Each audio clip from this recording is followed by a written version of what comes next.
1:03 a.m. confrontation changed everything. Leo thought her upstairs neighbor was just a rich insomniac with heavy feet. She was wrong. Dante Moretti is the city's most dangerous man, a tattooed warlord with a fortress for a home and a target on his back. When she bangs on his door to complain, she doesn't get an apology. She gets his obsession. Now, with a hitman on her trail, Leo is forced into forced proximity with the one man she hates, and the only man who can keep her alive. Why listen? Experience the best mafia romance audiobook of the year, featuring dual POV narration, razor-sharp banter, and a heart-pounding romantic thriller plot. This is a full-length novel about a woman who fixes art and a man who breaks everything else. Chapter 1. Leo. Thump.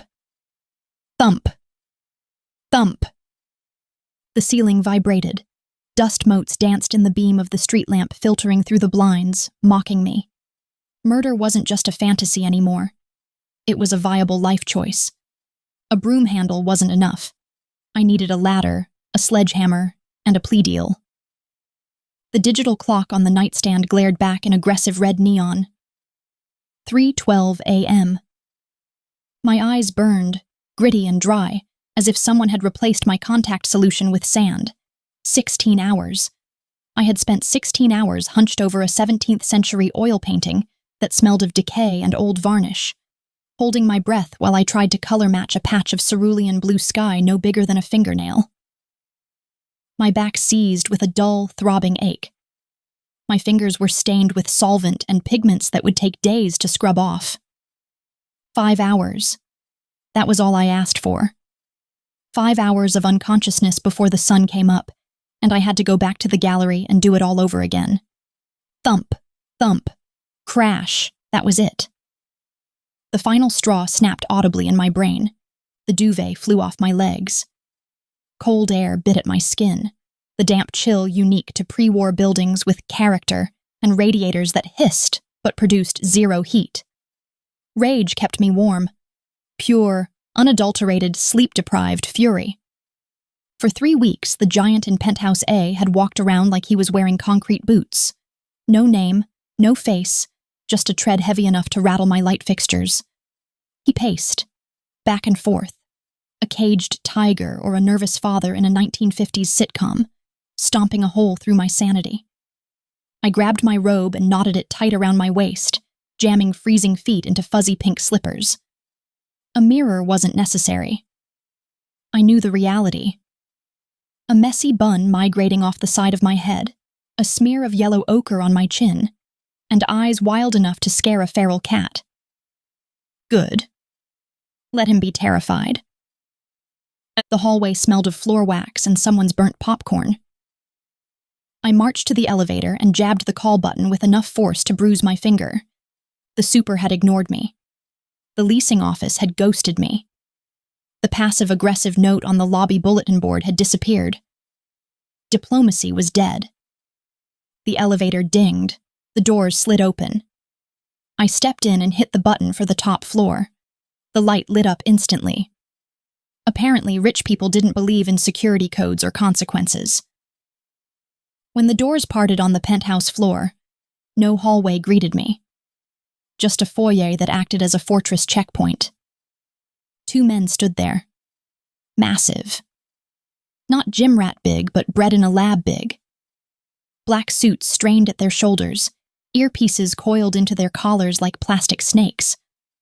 Boredom radiated off them until they registered my presence. One of them, a guy with a neck thick enough to stop a bullet, stepped forward. A hand the size of a dinner plate blocked my path. "Miss, you can't be up here?" he rumbled, gravel tumbling in a dryer. Momentum fueled me. Exhaustion and the entitlement of a tenant paying way too much rent for a shoebox kept my feet moving. "I live in 4B, I snapped, ducking under his arm before his brain could catch up. "And I'm going to talk to your boss before I lose my mind." The second guy moved to intercept, but he was slow, bulky. He hadn't accounted for the aerodynamic advantage of pink bunny slippers and blind rage. I pivoted around his mass and spotted the double mahogany doors. "Ma'am!" the first guy yelled. I ignored him. My fist connected with the wood. Pound, pound, pound. "Open up!" I shouted. "I know you're in there. I can hear you stomping." Heavy hands clamped onto my shoulders. The guards were ready to drag me back to the elevator like a sack of unwanted mail. I braced my feet, preparing to scream loud enough to wake the entire zip code. Then the lock clicked. The hands vanished. The guards retreated, their posture stiffening into something respectful and terrified. The door swung open. The speech died in my throat. Arguments about city noise ordinances, thin pre-war flooring, and basic human decency evaporated. The man in the doorway was terrifying. Tall didn't cover it. He loomed, broad shoulders filling the frame, blocking out the light from the apartment behind him. A white dress shirt hung open halfway down his chest, revealing skin covered in ink. Black tattoos crept up his throat, disappearing into a sharp jawline darkened by stubble. His hair was a mess, black, chaotic waves that suggested he'd been running his hands through them for hours. But the eyes stopped me cold. Dark. Abyssal. Empty of everything except a predatory sharpness. No anger marred his features. Just the stillness of a wolf interrupted mid-meal. Silence stretched, thick and suffocating. I stood there in a bathrobe and slippers, staring up at a man capable of snapping my neck with 2 fingers without spilling his drink. My survival instinct screamed run. My exhaustion told my survival instinct to shut up. "You," I said. My voice came out higher than intended, but I didn't step back. His head tilted slightly. A gaze like a physical weight dropped to the guards, then back to me. Silence. "You need to stop," I said, pointing a finger at his chest. No contact. I wasn't suicidal.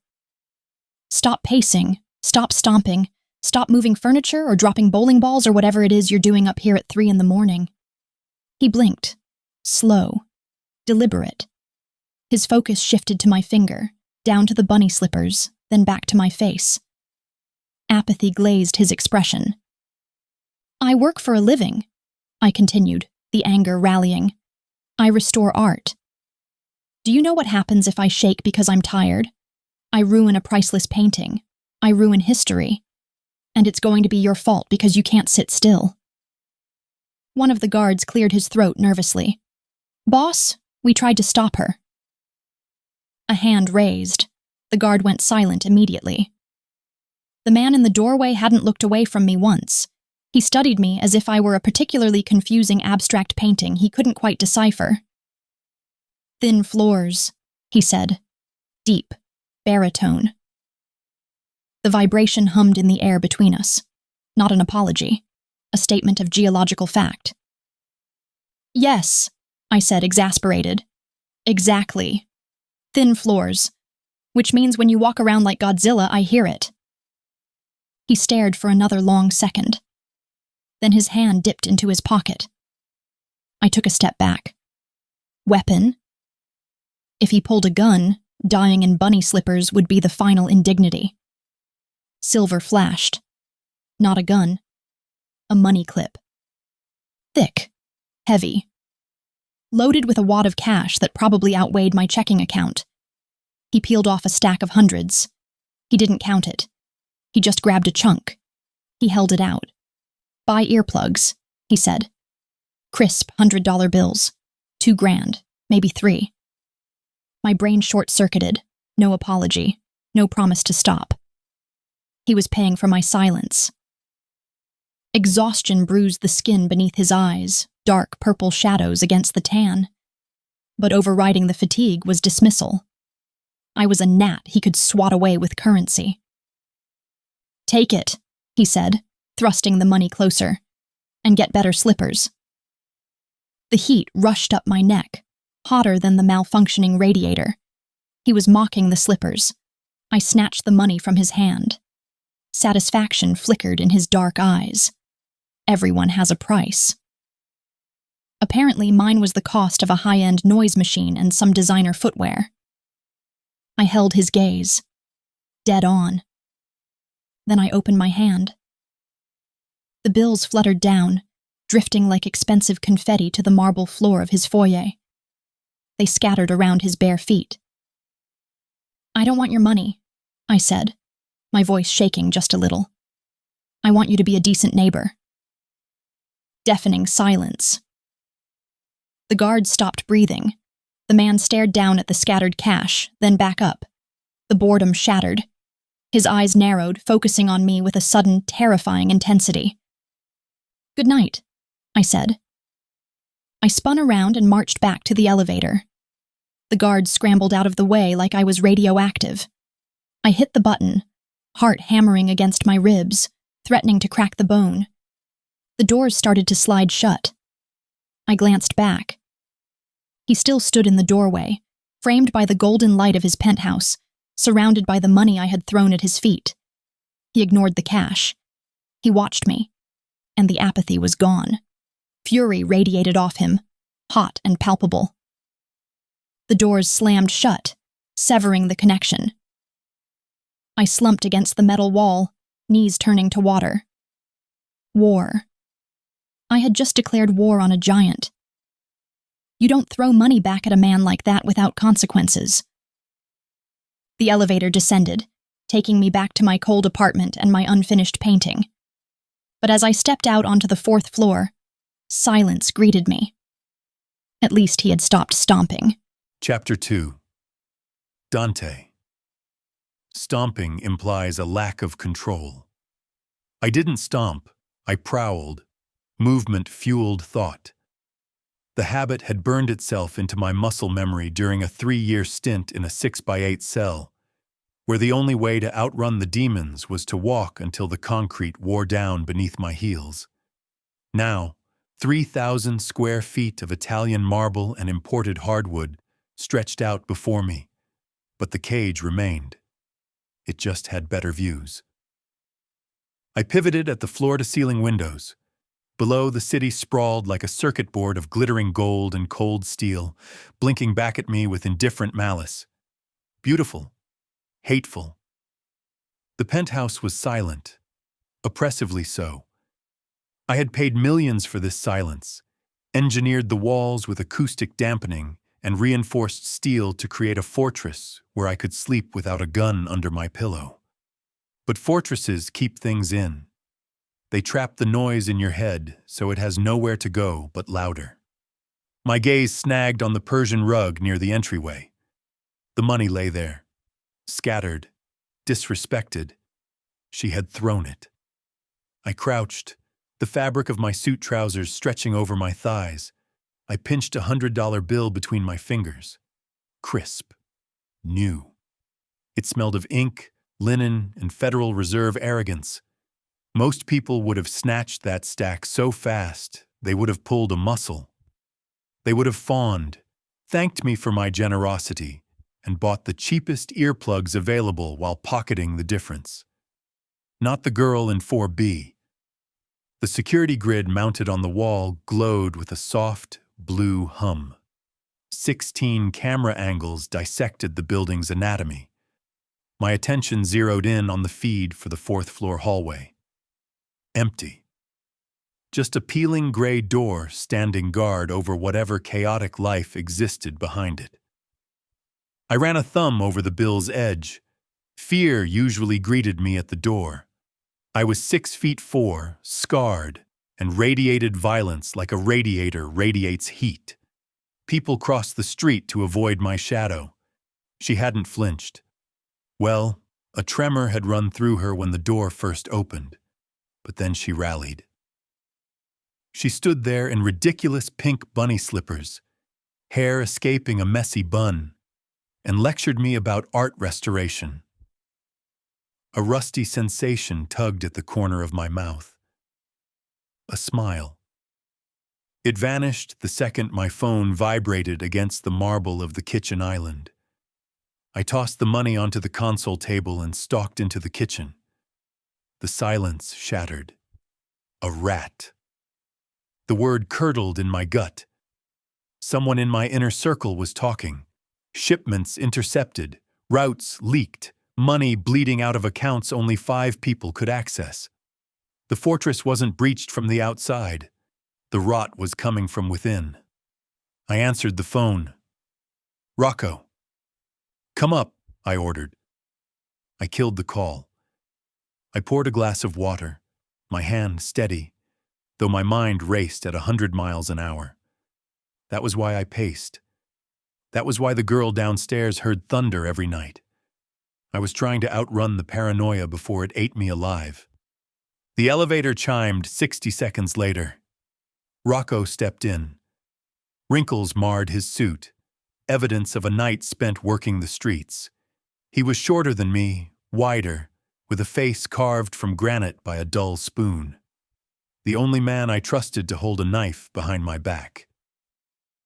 "You look like hell, boss," Rocco grunted, heading straight for the espresso machine. "Report." The grinder whirred, a harsh, abrasive scream in the quiet apartment. "We lost another truck," he said over his shoulder. "The shipment coming in from the docks. Customs was waiting. They didn't even search the other crates. They knew exactly which container held the product." I gripped the edge of the marble counter. The stone felt cold, unforgiving under my palms. My knuckles turned white. 3rd time this month. "Who knew the schedule?" Rocco turned, holding a tiny cup of black sludge. "The usual suspects. You, me, the lieutenant, the captains." The lieutenant. Marco. The man had been with me since the beginning. Ambitious. Greedy. But stupid enough to sell me out? "Dig deeper," I commanded. "Phone records, bank statements. If someone buys a pack of gum, I want to know the flavor." Rocco nodded, downing the espresso in one gulp. He grimaced, setting the cup down with a clink. He leaned against the counter, the business mask slipping to reveal genuine concern. "We have another problem, Dante." My patience thinned. "My plate is full, Rocco." "Make room!" He pulled a folded piece of paper from his inside jacket pocket and slid it across the island. A surveillance photo. Grainy. Shot from a distance with a telephoto lens. The front of my building. At first, nothing seemed amiss. Just the street, the lobby doors, the traffic. Then I squinted. Parked across the street, barely visible behind a delivery truck, sat a dark sedan. I recognized the make. I recognized the model, but mostly I recognized the silhouette in the driver's seat. Paolo Moretti. Ice flooded my veins. The Morettis were rivals. A truce existed, shaky as a house of cards in a windstorm. They stayed south. I stayed north. If they were parked outside my home, the truce wasn't just broken. It was incinerated. "They're scouting the building," I said, voice dropping to a dangerous low. "They know I'm vulnerable." Rocco shook his head. "That's the thing. They aren't watching the penthouse. They've been there for 3 days. They aren't looking up. They're watching the lobby. They're watching the tenants." I frowned. "Why?" Rocco tapped the photo. "Because they aren't looking for you. They're looking for her." He produced a second photo, clearer this time. A candid shot of a woman exiting the building. She wore a paint-splattered, oversized sweater and carried a tote bag that dragged her shoulder down. Her hair was messy. Exhaustion etched lines around her eyes. The girl from 4B Leonora. My neighbor. The anger I had felt earlier evaporated, replaced by a cold, sharp focus. "They found her," I said. It wasn't a question. Rocco paused, looking at me carefully. "You know who she is?" "I know." I walked to the window, staring down at the street where the Moretti car sat like a vulture. Leonora Rossi, daughter of Carlo Rossi. You knew she was in the building. Why do you think I bought the building, Rocco? I glanced back at him. Carlo owes millions.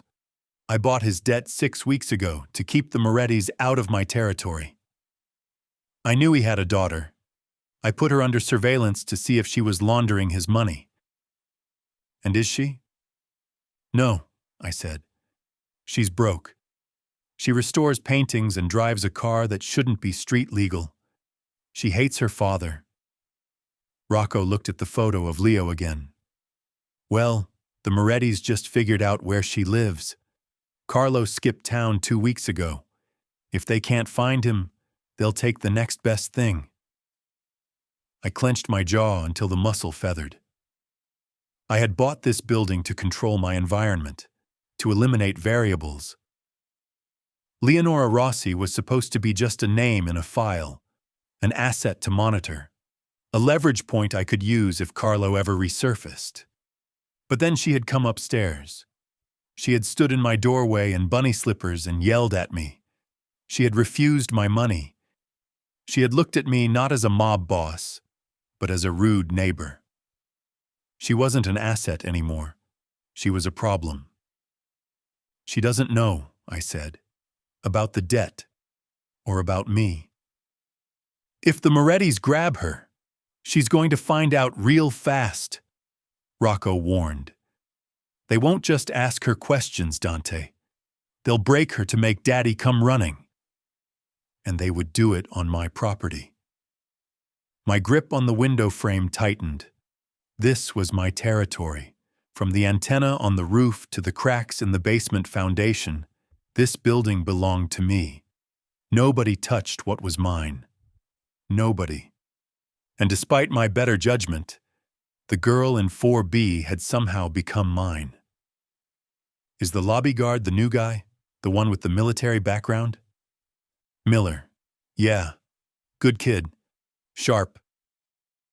Tell him she is under protection. Rocco raised an eyebrow. You want me to bring her up here? Ride her in? No. The denial came out sharp. I thought about her reaction tonight, the indignation vibrating off her small frame. If I told her a crime family hunted her because of her deadbeat dad, and that I had been watching her for 6 weeks like a spider in a web, she would panic. She would run. And if she ran, the Morettis would grab her before she made the highway.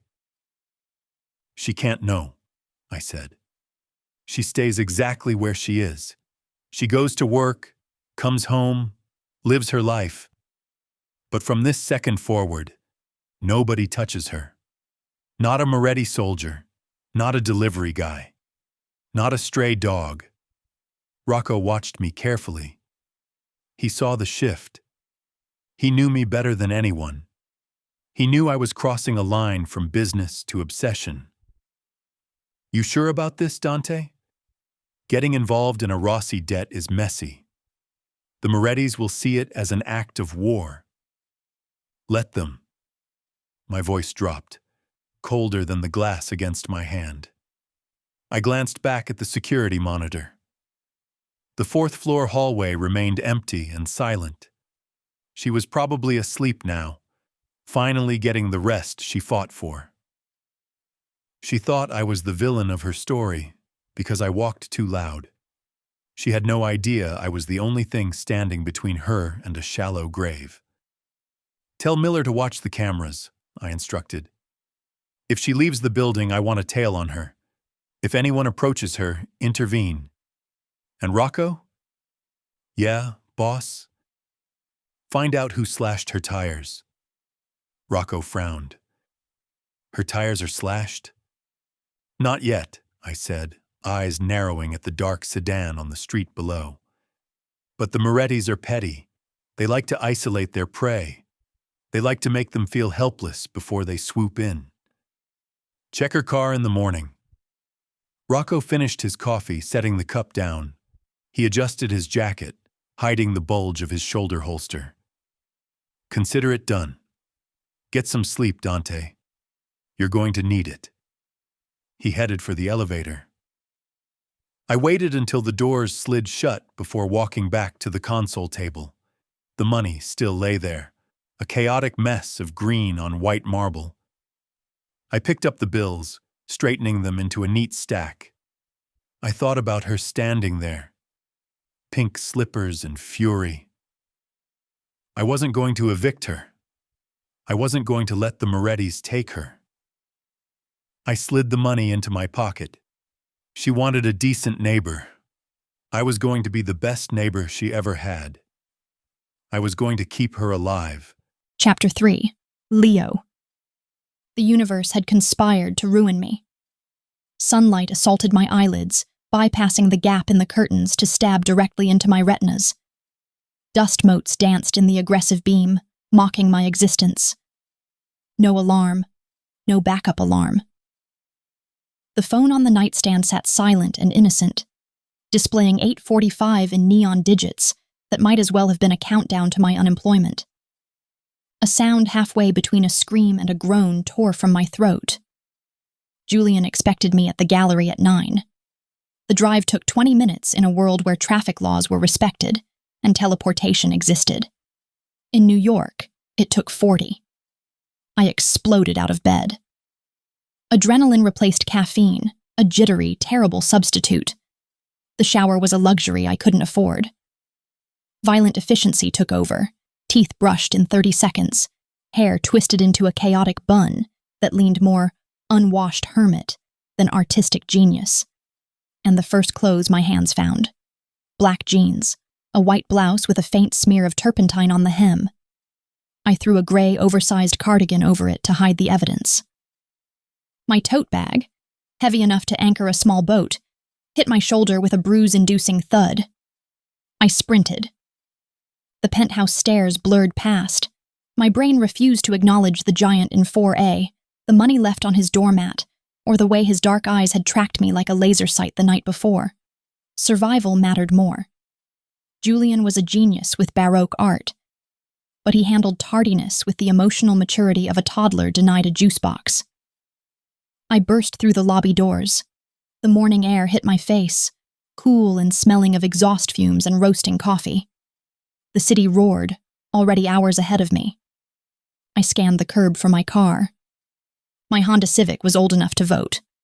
Rust patches flaked on the hood like bad eczema, and the passenger door required a specific percussive maintenance technique to open. But it was mine. Paid for, functional. Except today. I stopped dead. Keys dangled uselessly from my finger. The car sat under the flickering street lamp, but the profile was wrong. Too low.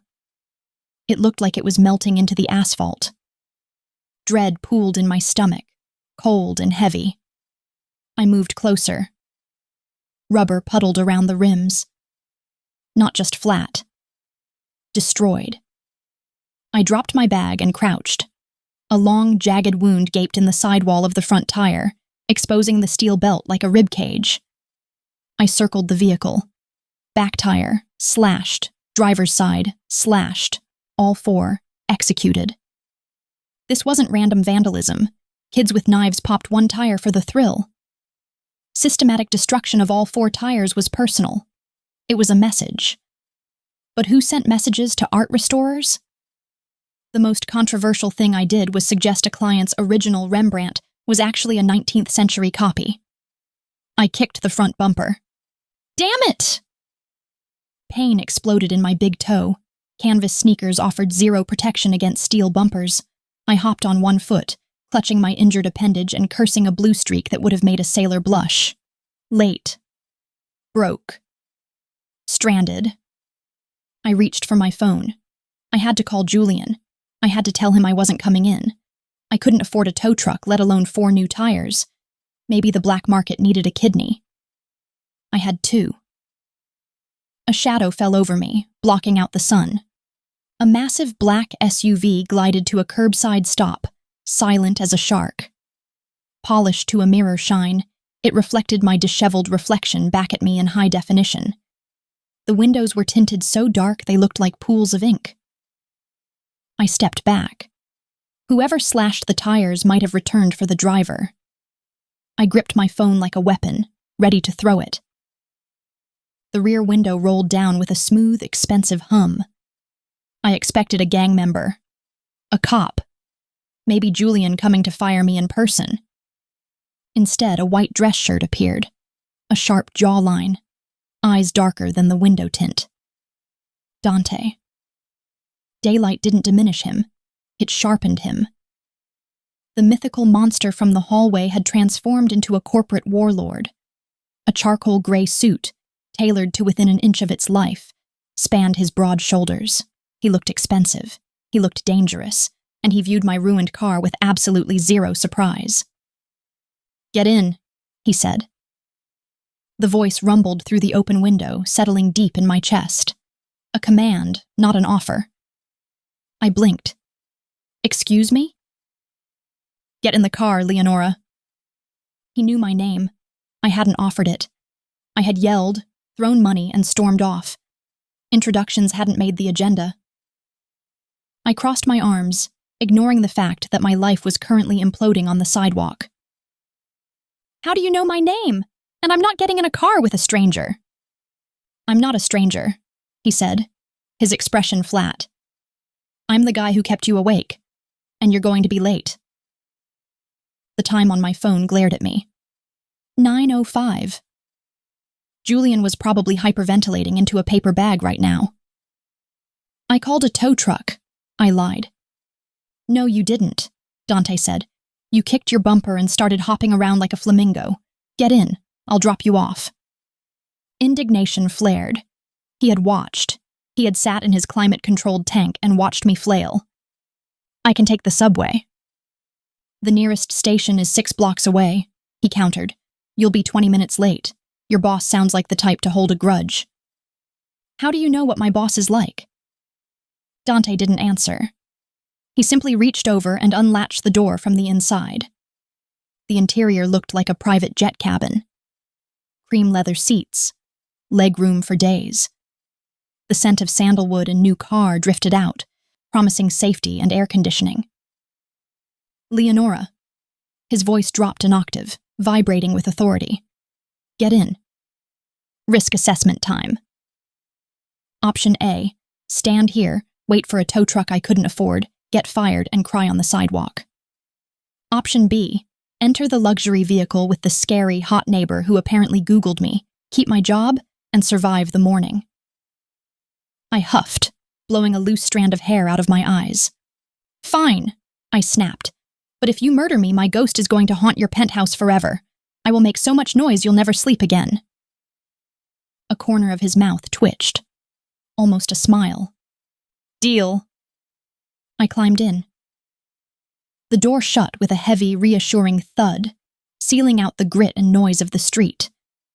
Cool, crisp air enveloped me. Dante occupied the other side of the bench seat. He was huge. His knees spread wide, claiming a significant portion of the space. He typed on his phone, thumbs moving in a blur, dismissing my presence entirely. The driver, a man with a neck thick as a bulldog's, didn't even check the rearview mirror. "Where to?" Dante asked without looking up. "The Rossi Gallery," I said. "It's on 4th and—" "I know where it is," the driver grunted. Of course he did. Why wouldn't the creepy neighbor know my place of employment? The car peeled away from the curb, the movement so smooth it felt like floating. I clutched my tote bag to my chest like a shield. "So," I said, breaking the silence because the quiet was suffocating. "Is this how you usually make friends? Stalking them and offering rides when their property gets destroyed?" Dante finally abandoned his phone. He slid it into his jacket pocket and shifted his body toward me. The movement felt significant. His gaze weighed on me, physical and heavy. He scanned my face, cataloging the lack of makeup, the messy hair, the stress lines etching my skin. "I didn't slash your tires, Leo." Leo, he shortened it. The intimacy of the nickname annoyed me almost as much as the fact that I liked how it sounded in his deep voice. "I didn't say you did," I countered. but it's a hell of a coincidence that you just happened to be rolling by right after it happened. I have good timing. My eyes swept over his suit. Immaculate. The fabric shimmered slightly, probably woven by silkworms fed a diet of crushed diamonds. You look like you're going to a funeral, I said. Or a mob trial. His gaze flicked to my cardigan, the one with the fuzzy pill balls on the sleeves. You look like you got dressed in the dark during a fire drill, he shot back. I gasped. I looked down at my outfit. It wasn't that bad. It was cozy. I have style, I defended. It's called starving artist chic. You wouldn't understand. Your style is aggressive capitalist, 50 Shades of Grey and boring. Aggressive capitalist, he repeated, testing the words on his tongue. I've been called worse. By whom? The people you evicted? He shifted. His knee brushed mine. A spark jumped the gap, sizzling against my denim. My breath hitched. I pulled my leg back, creating distance that felt miles too short. I don't evict people, he said. I buy buildings. And bribe tenants with hush money? He didn't flinch. You left the money. I told you I didn't want it. Someone took it, he said. It wasn't on the mat this morning. I frowned. Hopefully the janitor found it. Or Mrs. Higgins from 3C. She needed a hip replacement more than Dante needed his ego stroked. Well, it wasn't me. I have principles. Principles don't fix tires, he said dryly. I glared at him. Principles are all I have right now, so don't mock them. The car slowed. The gallery sat peacefully on the corner, no screaming Julian in sight. The ride had taken half the usual time. Amazing what traffic laws you could ignore when driving a tank. I reached for the door handle. Thanks for the ride, I muttered. The words tasted like ash, but manners were manners. Even if you are a stalker. Dante didn't answer immediately. He waited until the door swung open, until one of my sneakers hit the pavement. I'll pick you up at 6. I froze. I twisted back to look at him. He leaned against the cream leather, infuriatingly relaxed. Excuse me? 6 o'clock, he repeated. You get off at 6 on Thursdays. I'll be here. A harsh, incredulous laugh escaped me. You think because you gave me one ride, we're carpooling now? No thanks. I'll take a cab. The humor vanished from his eyes. Darkness returned, serious and heavy. You don't have a car, Leo, and I don't like you taking cabs at night. You don't like it? I repeated. Who asked you? You're my neighbor, not my dad. Actually, you're better than my dad because you actually showed up. But that's a low bar. I don't need a ride. I'll be here. The tone carried the same weight as the command to get in the car. The same authority that froze the guards in the lobby. I stepped out and slammed the door. I leaned down to the open window. Drop dead, Dante? For a second, I expected anger. I expected the mask to slip and the monster from the hallway to lunge, but no anger came. One corner of his mouth lifted. A smirk. Arrogant. Knowing. Dangerous. My stomach did a flip that had nothing to do with fear and everything to do with a terrifying magnetic chemistry. Have a good day at work, Leo. The window rolled up, severing my retort. The SUV merged into traffic, a shark disappearing into a school of yellow fish.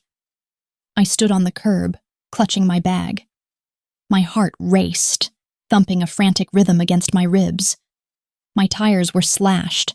My neighbor was a control freak with a tailored suit and a smirk that should be illegal. And I had to survive until 6 o'clock. Because as much as I hated to admit it, he wasn't bluffing. He would be there. And God help me, the terror I felt was mixed with something far more dangerous. Anticipation. Chapter 4. Dante. 6 o'clock.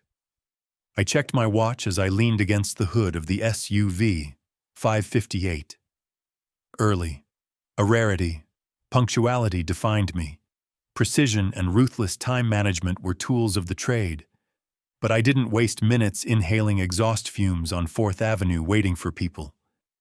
My time was worth thousands of dollars a second. Yet here I stood, a billionaire mob boss, waiting for a girl who hated me. I adjusted my cufflinks, the metal cool against my wrist. The street teemed with life, people rushing home to their ordinary, safe existences. They glanced at me as they passed, at the bespoke suit, the armored car, the scowl, and gave me a wide berth. I was used to the space. I commanded it. What I wasn't used to was the knot of tension in my gut. Not fear. I didn't do fear. Anticipation. The morning replayed in my head like a looped tape. Her disdain. Drop dead, Dante. Most people who told me to drop dead ended up doing exactly that, usually in a marsh outside Jersey. But Leo? She threw the words like a dare. The gallery door swung open. A trickle of patrons emerged. A couple of tourists clutching brochures. An older woman with a haircut sharp enough to cut glass. And then Leo. She looked worse than this morning, if that was possible. Her hair had staged a full rebellion, escaping the bun to hang in loose, frantic strands around her face. A smear of blue paint on her cheek now matched the yellow one on her chin. Exhaustion rolled off her in waves, but beneath it lay a defiant beauty that irritated me as much as it captivated me. She paused on the top step. Her gaze scanned the street, hunting for a yellow cab, hoping I had bluffed. I pushed off the hood of the SUV, unfolding to my full height. Leo! Her head snapped toward me, shoulders slumped. For a split second, retreat seemed imminent. She looked ready to bolt back inside and sleep under a desk. Then a sigh heaved her chest, visible even from 20 feet away, and she marched down the stairs. You're like a bad rash, she greeted, stopping just out of arm's reach. Persistent and irritating. Good evening to you too, I said, opening the rear door. Get in. She eyed the car, then me. Where are we going? Because if you're taking me to a second location to whack me, I'm going to need a snack first. I haven't eaten since yesterday. Dinner. Her eyes narrowed. I didn't agree to dinner. I agreed to not die on the sidewalk. I have food. That was all it took. Her stomach betrayed her with a loud, audible growl. A furious pink blush started at her neck and climbed to the tips of her ears. Fine, she muttered, ducking into the back seat. But I'm ordering dessert. I slid in beside her. The driver navigated us downtown, away from the tourist traps and toward the meatpacking district.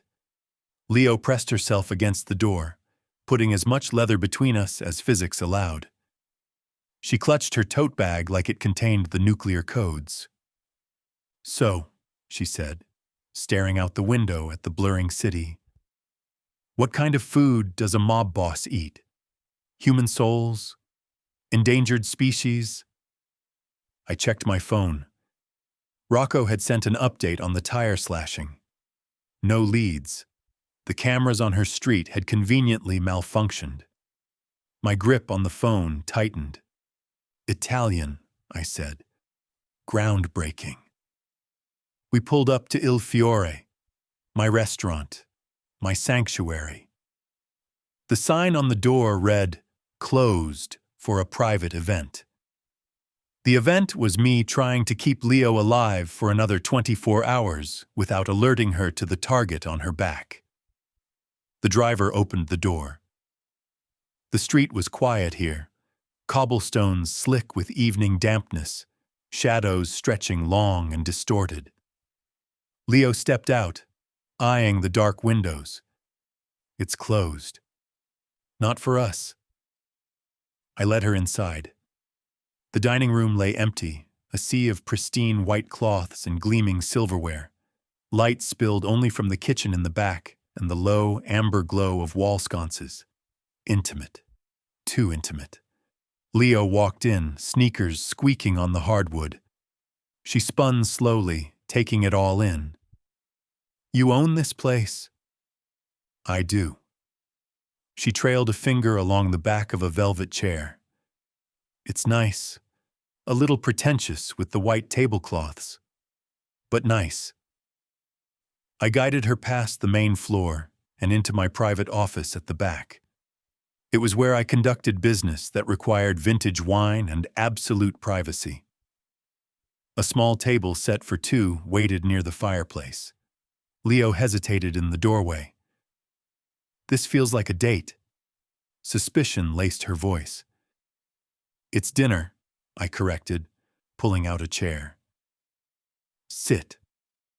She sat. I poured water. She downed it in one gulp. Appetizers arrived instantly.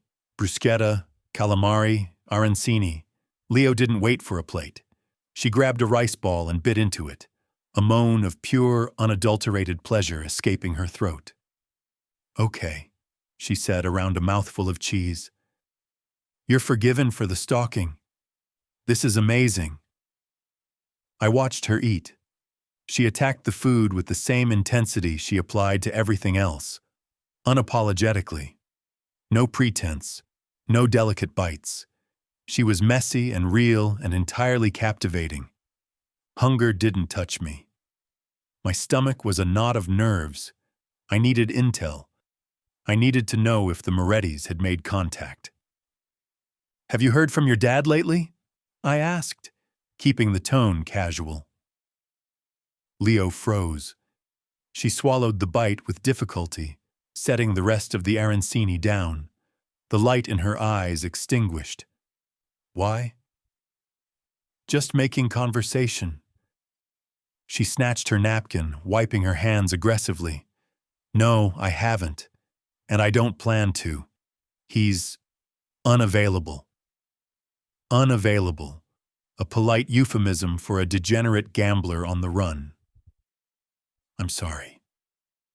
"Don't be," she snapped. "He made his choices. I made mine. Can we talk about something else? Or are you going to ask me about my childhood trauma next?" I leaned back, the leather of the chair creaking. "Okay, let's talk about art." She blinked. "Art?"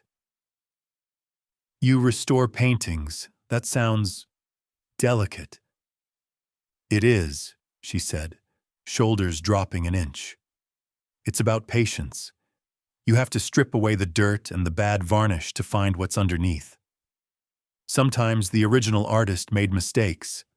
Sometimes other people tried to fix it and made it worse. My job is to see the truth." See the truth. I scanned the office. The walls were lined with art. Acquisitions from debtors, gifts from associates. I viewed them as assets, liquid capital in frames. Leo's gaze wandered the room. She dismissed most pieces with a glance. Then her eyes landed on the painting hanging behind my desk. A small landscape. 18th century, rolling hills, a farmhouse, a stormy sky. Dark, moody, a gift from my lieutenant. She stood up. She walked to the painting, squinting. She leaned in, nose almost brushing the canvas. "Where did you get this?" I frowned. "A gift. From a friend." "A friend?" "An associate. My lieutenant. He gave it to me last year. Said he seized it from a collector who couldn't pay up. It's supposed to be a Salvatore Rosa." Leo let out a short, sharp laugh. She turned to face me, a smirk playing on her lips. "Your lieutenant is either an idiot or he thinks you are." I stiffened. "Explain." "It means," she said, pointing a paint-stained finger at the canvas, "this is a fake." Silence crashed into the room, heavy and suffocating. I stood slowly. Are you sure? Leo rolled her eyes. Look at the brushwork on the trees. Rosa used aggressive impasto strokes. These are flat, hesitant, and the varnish? It's been artificially aged. You can see the micro-cracking is uniform. Real aging is chaotic. This was painted maybe 10 years ago. It's a very good forgery, but it's a forgery. She walked back to the table, grabbing another rice ball. Basically, she said, chewing thoughtfully, whoever gave you this pocketed the real money and gave you a glorified poster. They played you, Dante. Ice flooded my veins. The lieutenant, Marco. He had presented this painting with a sob story about the difficulty of extracting payment. He claimed it was worth 200 grand. He claimed he took it to settle the debt because the guy had no cash. But if the painting was fake, Marco had taken the cash. He kept the 200 grand, and he handed me a worthless piece of canvas, laughing behind my back. Assuming the thug boss wouldn't know the difference between a masterpiece and a lie. Not just skimming, stealing, betraying me to my face. And if he stole that much, what else was he selling? Routes? Information? He was the rat. The realization hit with the force of a bullet. It had been Marco all along, my right hand, the man I trusted with my life. I pulled out my phone. My hands shook, not from fear, but from a rage so pure it felt like white heat. Leo watched me. She stopped chewing. She saw the shift. The playfulness vanished. The monster returned. Dante? She whispered. Is it important? I ignored her. I texted Rocco. 3 words. Marco. Grab him. I watched the 3 dots bounce on the screen, waiting. The reply came 10 seconds later. Gone. Apartment empty. Phone dead. He ran. He ran. He knew. Somehow he knew I was auditing the accounts. Or maybe he just knew his time had run out. I gripped the phone until the screen cracked under my thumb. He was gone. And he knew everything. The building codes. The security rotation. Where I slept. And he knew I was here. I looked up at Leo. She stared at me, eyes wide. She had just exposed the traitor in my organization over appetizers. She had handed me the answer I had hunted for weeks. But in doing so, she had painted a target on her own back. Marco wasn't just a thief. He was vicious. And now that he was in the wind, he would look to hurt me. He would look for leverage. He knew I was obsessed with the girl in 4B. He had seen the security logs. He knew I had put a protection detail on her. I walked to the table. I grabbed Leo's hand. We're leaving. She pulled back. What? Why? I haven't even had my pasta. We're leaving now, Leo. I didn't wait for an argument. I pulled her toward the door. The nice dinner was over. The game was over. The rat was loose. And he was hungry. Dante, you're hurting me, Leo protested, stumbling to keep up with my long strides. I loosened my grip but didn't let go. I pushed open the back door of the restaurant, leading us into the alley where the car waited. Get in the car, I ordered, scanning the shadows for movement. She looked at my face. She saw the fear I tried to mask with anger. What did I do? She asked, voice small. Was it the painting? I'm sorry. I shouldn't have said anything. It's probably real, I'm just tired. It's not real, I said, opening the car door and practically shoving her inside. You were right. You're always right. I climbed in beside her and slammed the door. Home, I told the driver. Fast. The car squealed out of the alley. Leo huddled in the corner, clutching her bag. Terror radiated off her. I wanted to comfort her. I wanted to tell her it was going to be okay. But I couldn't lie to her. She had just started a war, and she didn't even know it. Chapter 5. Leo. The air in my apartment tasted of static. It wasn't the lingering scent of old coffee or the laundry pile festering in the corner for 3 days. It was a weight, a charge. The moment before a thunderstorm breaks, when the sky turns a sickly bruised green and the birds go silent. Paranoia, I told myself. Just the aftershocks of a disastrous evening. Dinner with Dante hadn't been a meal. It had been an extraction. He'd dragged me from the restaurant like we were outrunning a bomb blast, shoved me into his tank of a car, and driven home in a silence so thick it felt physical. No explanations. No apologies for the bruised wrist. Just a stare fixed on the passing city that promised murder. At my door, he didn't cross the threshold. He loomed in the hallway, filling the space with his massive, terrifying presence, and issued a single order. Lock the deadbolt. Don't open it for anyone. Not even me. Then he vanished into the elevator, ascending to his penthouse fortress, leaving me with a stomach churning with half-digested arancini and a mind spinning with questions I was too afraid to voice. I dropped my tote bag in the middle of the living room floor. Relax. I needed to relax. I needed to forget my neighbor was a mob boss. My car was a casualty of war. And my critique of a painting had apparently triggered a national security crisis. I retreated to the bathroom and twisted the shower knob. I wanted to scrub the day off. I wanted to wash away the phantom scent of Dante's cologne, sandalwood and steel, that clung to my clothes like a second skin. I reached for my towel. The lights flickered. I froze.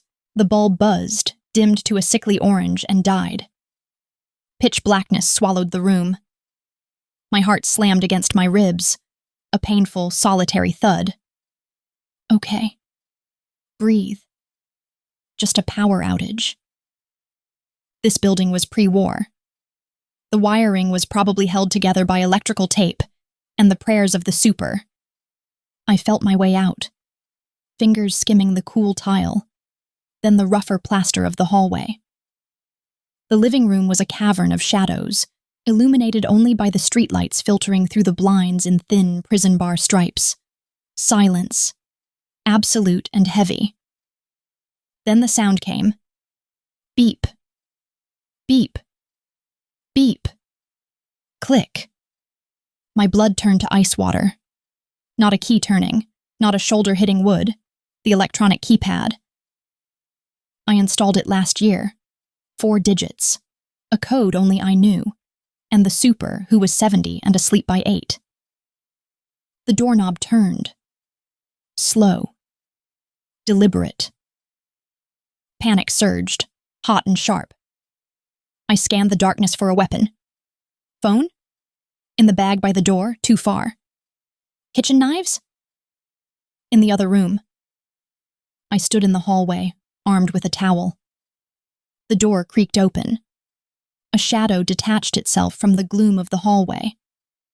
Dressed in black, he moved with a terrifying, silent efficiency. Not the super. Not a delivery guy. His hand held a glint of metal. A knife. Long. Serrated. He closed the door behind him. The lock clicked. I backed up, heel hitting the bathroom doorframe. His head snapped toward the sound. Even in the dark, the smile was visible. Predatory. Cruel. Leonora, he whispered. He knew my name. Survival instinct overrode terror. Screaming required breath I couldn't spare. I ducked back into the bathroom. I slammed the door and threw the lock. Flimsy. A credit card could pop it. It bought me 2 seconds. I scanned the tiny room. Toilet brush? Useless. Towel rack? Loose. My eyes landed on the counter. Hairspray. An industrial-sized can of extra hold that tamed my unruly bun. Next to it, a scented candle I'd blown out hours ago. The lighter still sat beside it. I grabbed the can in my left hand, the lighter in my right. The door shuddered under a kick. Wood splintered. One more strike and the lock would fail. "Open up, sweetheart," the man cooed. "Don't make this messy." I flicked the lighter. A small blue flame sparked to life. I aimed the nozzle at the crack in the door. The wood gave way. The door flew open. The man lunged, knife raised, anticipating a cowering victim. I squeezed the trigger. Whoosh!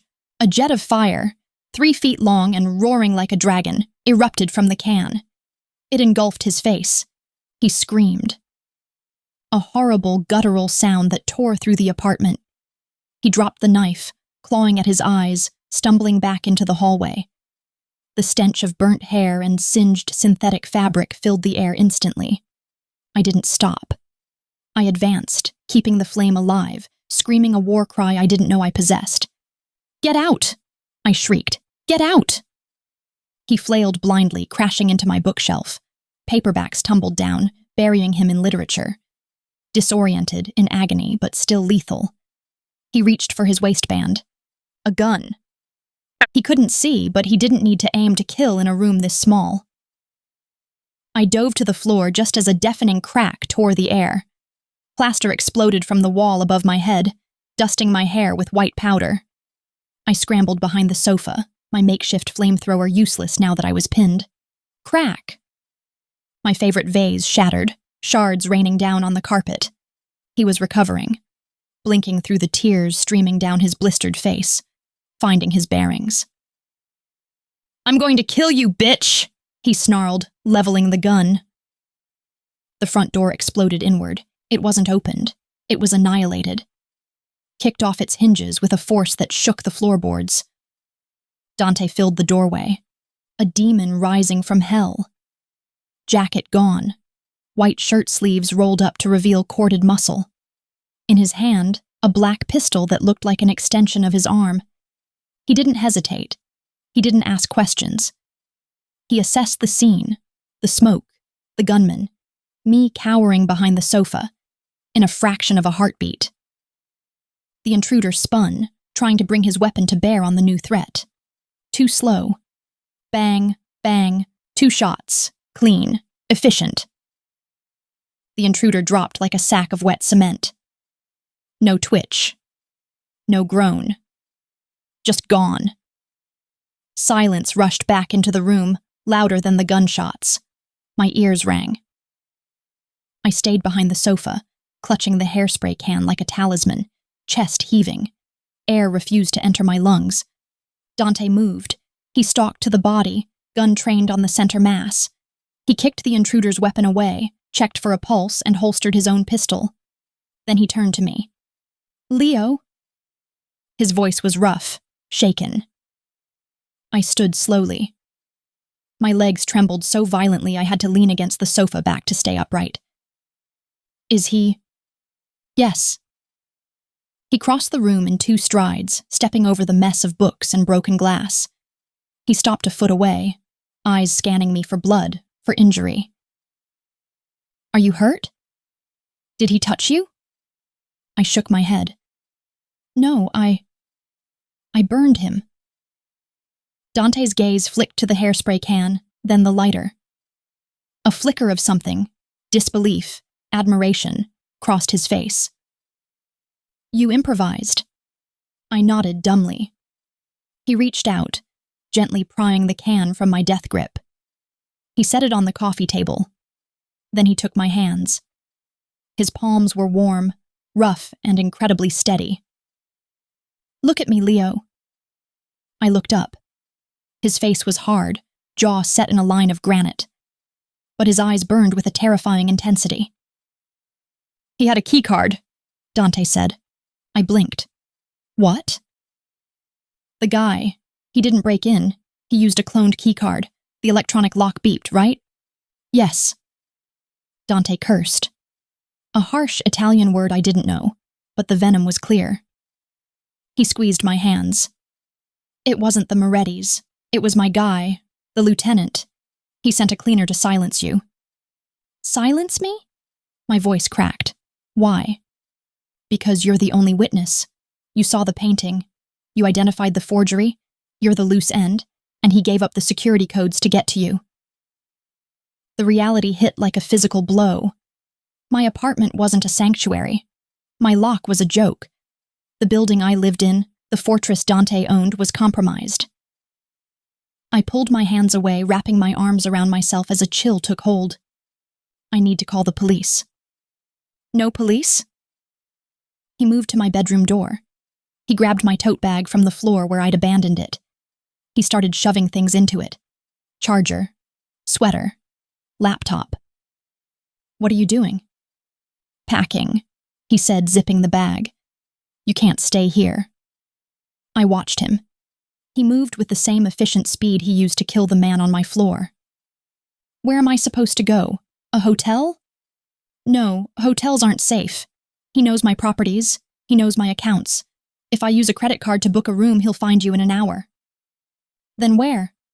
Upstairs, Dante said. He walked back to me, slinging the bag over his shoulder. He reached out and grabbed my arm. Not aggressively. Protectively. Anchoring me. My penthouse.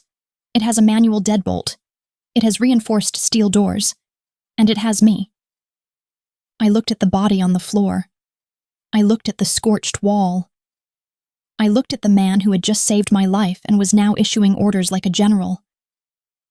I can't live with you, I whispered.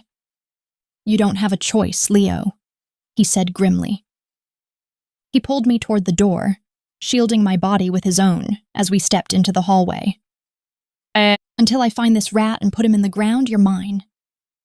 He led me to the elevator. He punched in a code I hadn't seen him use before. The doors slid shut, sealing us in together. I leaned against the wall and closed my eyes. My life as a normal art restorer had ended. I was now a witness, a target, and apparently the roommate of a mob boss. And the worst part? As the elevator ascended, leaving the carnage below, I realized I felt safer in a steel box with a killer than I had ever felt in my own home. In Chapter 6, Dante. The elevator doors slid open with a soft, expensive chime that sounded obscene after the violence downstairs. I dragged Leo across the threshold of the penthouse. My hand clamped around her upper arm, likely tight enough to bruise, but my fingers refused to loosen. Letting go meant she might run. Letting go meant the reality of the last 20 minutes would catch up to us both. My fortress was compromised. The thought hammered against the inside of my skull, a rhythmic, nauseating beat. Millions of dollars spent on reinforced steel, biometric scanners, and a private security detail that cost more than the GDP of a small nation. I had built a cage to keep the world out, and Marco had handed the key to a hitman. I pulled Leo into the living room and kicked the front door shut. The deadbolt slid home with a heavy thud. I engaged the secondary steel lock, driving 3 inches of titanium into the floor. It wasn't enough. It didn't feel like enough. Leo stood in the middle of the foyer, clutching her tote bag to her chest like a shield. Color had drained from her face, leaving her ghostly pale. Her hair had escaped its bun, standing in wild, staticky strands. The air around her smelled of acrid smoke, burnt hairspray, and terror. But no tears fell. Not yet. Her gaze darted around the apartment, frantic and judging, from the floor-to-ceiling windows to the black marble fireplace to the low-profile Italian furniture. You live here? Her voice sounded brittle, high and tight, like a wire pulled to its breaking point. I pulled my phone from my pocket, thumbs flying across the screen. A single text to Rocco. Clean it up. 4th floor. Marco gave up the codes. Burn everything. Yes, I said, shoving the phone away. I live here. She spun in a jerky, uncoordinated circle. It looks like a dentist's office, she said. A dentist's office for vampires. I frowned. I was scanning her silhouette for injuries, checking for blood I might have missed in the dark, and she was critiquing my interior design. It's minimalist. It's dead, she snapped. She stumbled toward the sofa, a custom piece, gray wool imported from Milan. She stared at it like it carried a contagious disease. Look at this. It's gray. The floor is gray. The walls are white. Do you get an allergic reaction to color? Or is joy just against the lease agreement? She was spiraling. The adrenaline was peaking, her brain frantically latching onto anything that wasn't the dead body downstairs. Leo, I said, stepping toward her. No, seriously, she continued, voice rising to a pitch that threatened to shatter glass. She dropped the bag and gestured wildly at the room. Where are the books? Where are the pictures? Do you just sit here in the dark and brood? Is that your hobby? Brooding and saving people from assassins? She shook now. A violent tremor started in her hands and rattled through her entire frame. Sit down, Leo. I don't want to sit on your sad gray couch, she yelled. She backed away, hip colliding with the edge of the coffee table. She stumbled. The fight drained out of her all at once. Her knees buckled. I moved before gravity could claim her. I caught her by the waist, hauling her up. She was small, fragile bird bones pressed against my torso. If I had been 10 seconds slower downstairs, if she hadn't grabbed that lighter, the thought turned my blood to ice. Let me go, she gasped, pushing against my chest. Her palms burned through my shirt. I can't breathe. Panic seized her. Her chest heaved, short, shallow gasps that brought no oxygen. Leo. I didn't let go.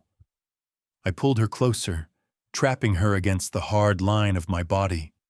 I slid one hand up her spine to cup the nape of her neck, forcing her head against my shoulder. My other hand flattened over her sternum, right over her frantic heart. Stop, I ordered, my voice a low rumble against her ear. Feel my hand. Feel my heartbeat. She struggled for a second, a trapped animal flailing against a cage. Breathe, I commanded. Match my rhythm. In. Out. I exaggerated my own breathing, forcing my lungs to expand slowly against hers. She froze. The tremors didn't stop, but the flailing did. Her hands curled into my shirt, gripping the fabric so hard her knuckles turned white. Then she crumbled. A sob ripped out of her chest, a harsh, jagged sound that scraped against the silence of the room. She buried her face in the crook of my neck and unraveled. I stood there in the center of my empty, gray living room, holding the woman who hated me while she fell apart. I wasn't a comforter. I wasn't the guy you called for a shoulder to cry on. I was the guy you called to make bodies disappear. My hands were built for violence, for breaking things, not for holding them together. But I held her. My hand moved up and down her spine in a slow, rhythmic motion. I rested my chin on the top of her head. She fit there perfectly, a missing puzzle piece I hadn't known I was looking for. I've got you, I murmured into her hair. You're safe. She shook her head against my chest, soaking my shirt. "He was in my house," she choked out. He was going to." "He's dead," I said. Flat. Cold. "I killed him. He can't hurt you." The blunt truth didn't seem to comfort her. She cried harder. I closed my eyes. Her scent filled my head. Vanilla, turpentine, and the sharp chemical tang of the hairspray she had used as a flamethrower. Intoxicating. I wanted to keep her here. I wanted to lock the doors and never let her out. I wanted to hunt down every single person who had ever made her cry and tear them apart with my bare hands. The urge was primal, possessive, terrifying. I shifted my stance, bringing my hips flush against hers. A mistake. My body reacted instantly. The adrenaline from the shootout still hummed in my veins, and now, mixed with the soft curves pressing against my hardness, it sparked something dangerous. I wanted her. Right here, right now, covered in smoke and tears. I pulled back slightly, creating a sliver of space. Her face was streaked with tears, eyes red-rimmed and wide. She looked up, lips parted, breath hitching in little gasps. "Dante," she whispered. The sound of my name on her lips, soft and vulnerable, nearly undid me. Gravity pulled me toward her. I wanted to taste the fear off her lips. I wanted to replace the memory of the gunman with the memory of me. My gaze dropped to her mouth. Her breathing stalled. She didn't pull away. Her hands slid up my chest, resting on my shoulders, fingers brushing the sensitive skin of my neck. The air between us crackled, heavy with static and unsaid things. I could take her. She wouldn't stop me. She sought comfort, sought oblivion, and I could give her both. But I was the reason she was in danger. Marco had sent that hitman because of me, because he knew I watched her, because he knew she was my weakness. If I kissed her now, if I took her to my bed, I wasn't protecting her.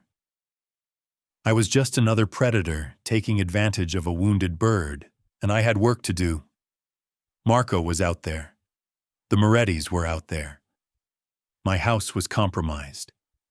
I needed to be sharp, ruthless, not distracted by the softness of her skin. I gritted my teeth. It took every ounce of will I possessed to force my hands to drop from her waist.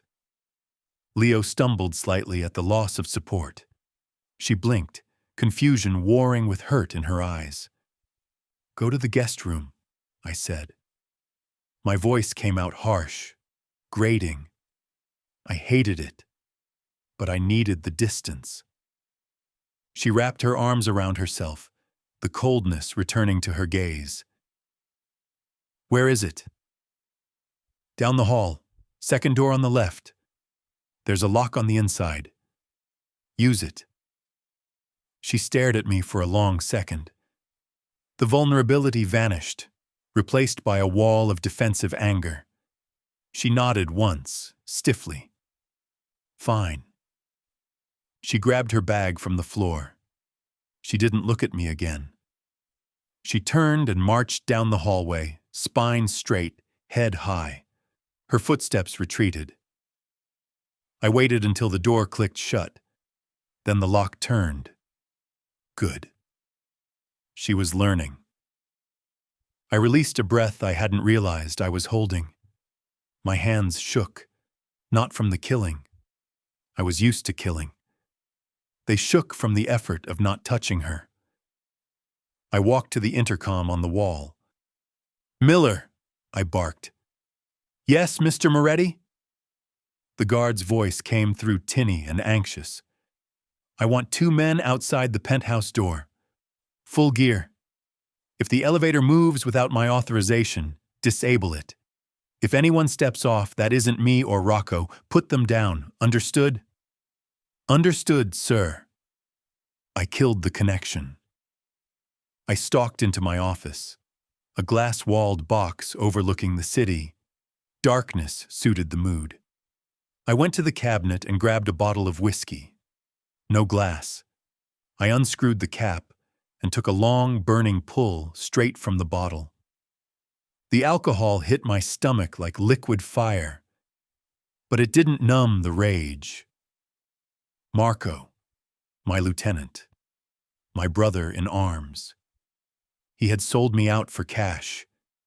He had tried to kill Leo. He was going to die, slowly. But first, I had to find him. I sank into my leather chair, staring out at the grid of city lights. Somewhere out there, a rat hid in the dark. I took another drink.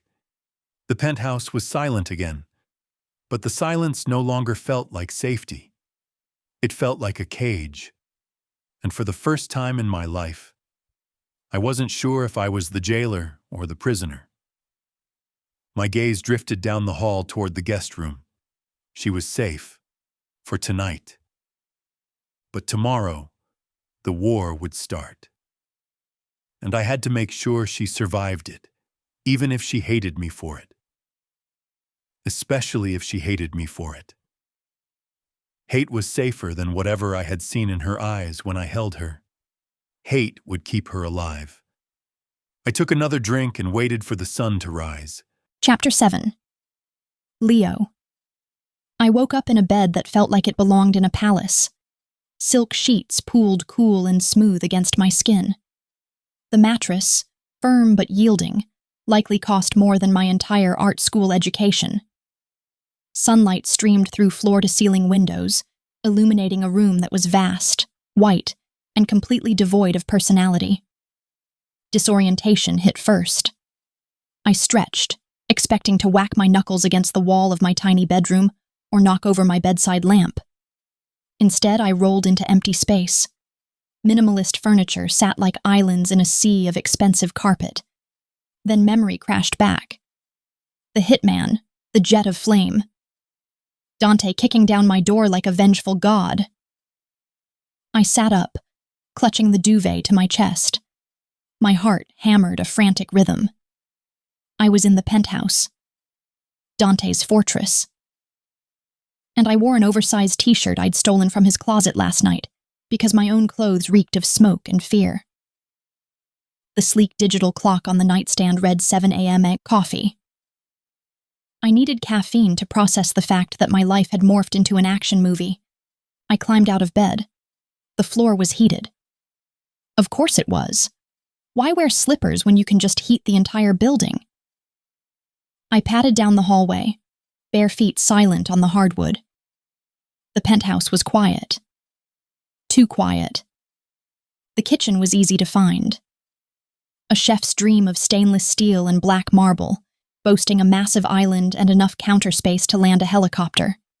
And standing in front of the espresso machine was Dante. I stopped in the doorway. He wasn't wearing a shirt. My brain stalled. He wore gray sweatpants that hung low on his hips, and absolutely nothing else. His back was a landscape of muscle and ink. Intricate black tattoos swirled over his shoulders and down his spine. But underneath the art lay other marks. Scars. Long, jagged lines faded with time. Burn marks on his lower back. A round, puckered scar near his shoulder blade that screamed bullet wound. Most people would see violence. A history of pain. But I was an art restorer. I spent my life examining damaged things. I looked at cracks in varnish and tears in canvas, and I didn't see ruin. I saw history. I saw survival. His back looked like crackler, the fine network of cracks that forms on the surface of an oil painting over time. It proves a piece is real. It separates a masterpiece from a forgery. A pristine surface is a lie. But scars? Scars are the truth. He looked like a war map. He looked like the most authentic thing I had ever seen. He must have sensed me. Or maybe he felt my gaze burning into his skin, because he turned slowly. He held a tiny cup of espresso. His hair was wet, dark drops of water clinging to his chest hair. "Morning," he said. His voice rasped, gravelly with sleep. I realized I was staring. I forced my eyes up to his face. "Morning." He took a sip, dark eyes tracking me. He didn't seem bothered by his semi-nudity. He wore his skin comfortably, scars and all. "Sleep well?" "I slept like the dead," I admitted, which is ironic, considering. No smile. He set the cup down. "There's coffee in the pot. It's American. I figured you wouldn't want the sludge I drink." I walked to the pot, high-end drip machine. I poured a mug, drowning it in creamer I found in the fridge. "So," I said, leaning against the counter and trying to look casual in a t-shirt that swallowed me whole. "What's the plan? Do I just live here now? Do I pay rent? Or do I pay in trauma?" He leaned back against the island, crossing his arms. Biceps flexed. Distracting. "You stay here until it's safe. No rent.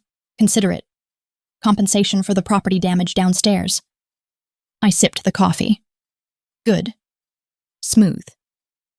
"And when will it be safe? A day? A week?" "Until I find Marco. And until I know the Morettis aren't making a move." My gaze drifted back to his chest. A long, thin line ran over his ribs. "You have a lot of scars," I said quietly. He glanced down at himself, then back to me. Guarded. "Hazards of the trade." "Did you get them all fighting for whatever it is you fight for?"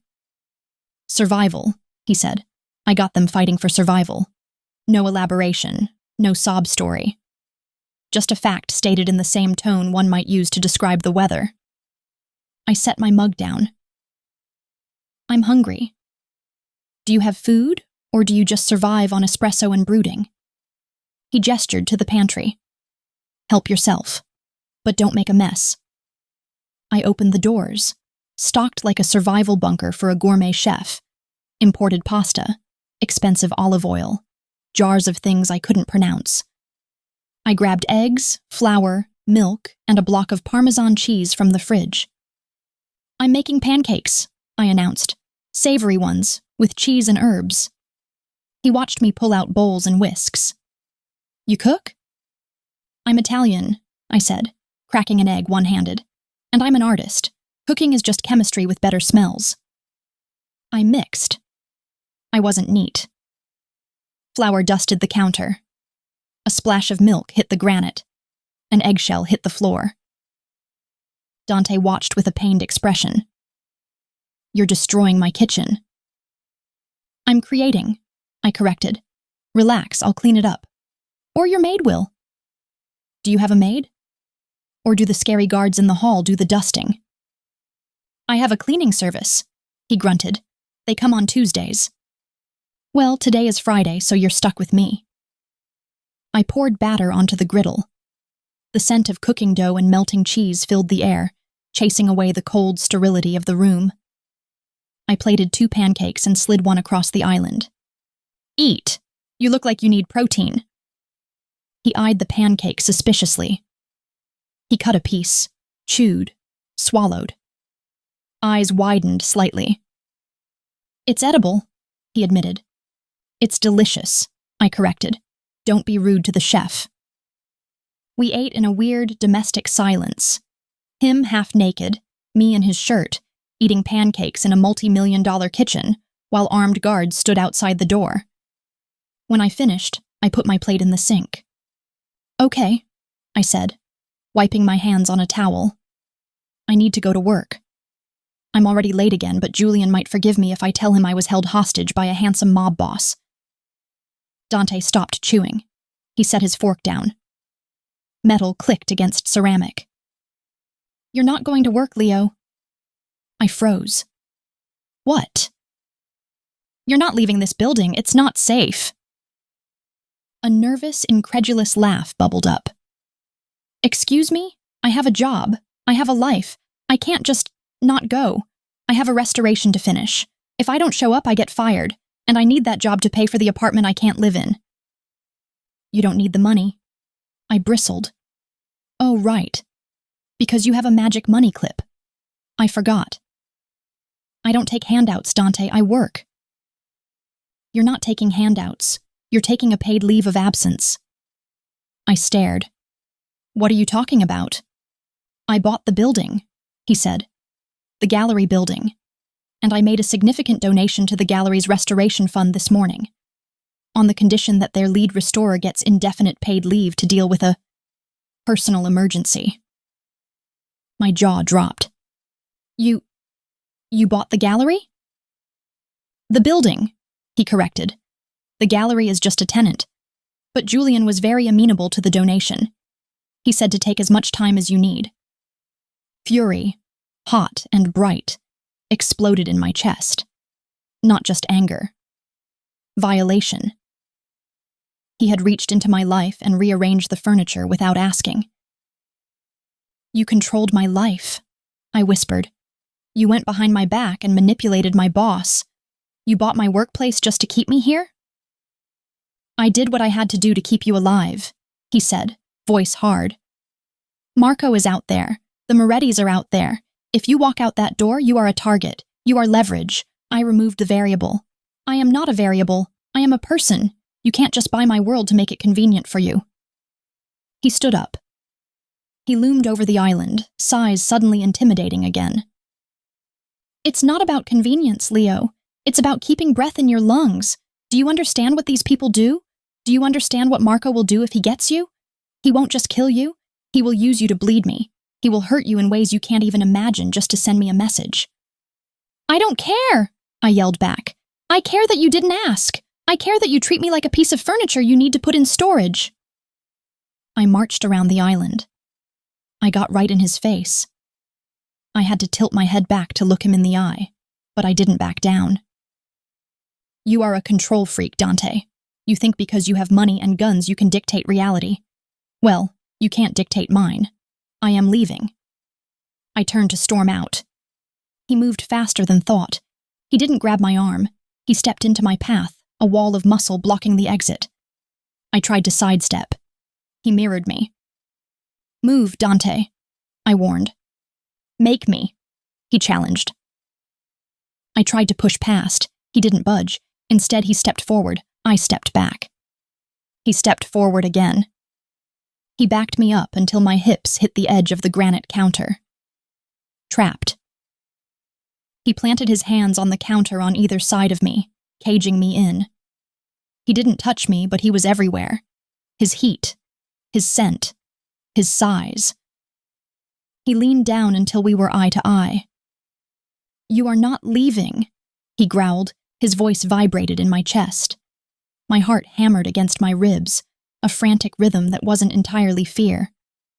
Try and stop me, I hissed, though the threat lacked conviction. I am stopping you, he said. Look at me, Leo. Look at my face. Look at these scars. He leaned closer. His nose brushed mine. This is what happens out there, he whispered. This is what the world does. I am not letting that happen to you. We breathed the same air. I saw the flecks of gold in his dark eyes, the pulse jumping in his throat. The anger was still there, burning hot between us, but it shifted.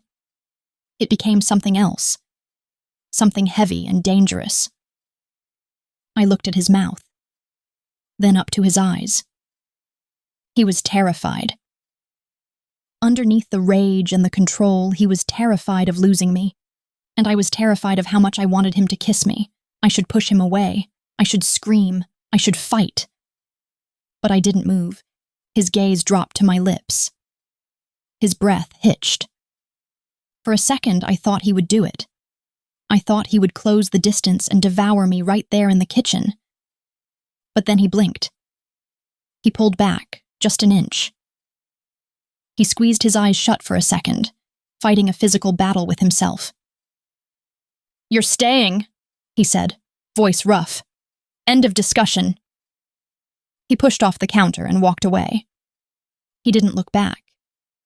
I stayed there, leaning against the granite, legs trembling.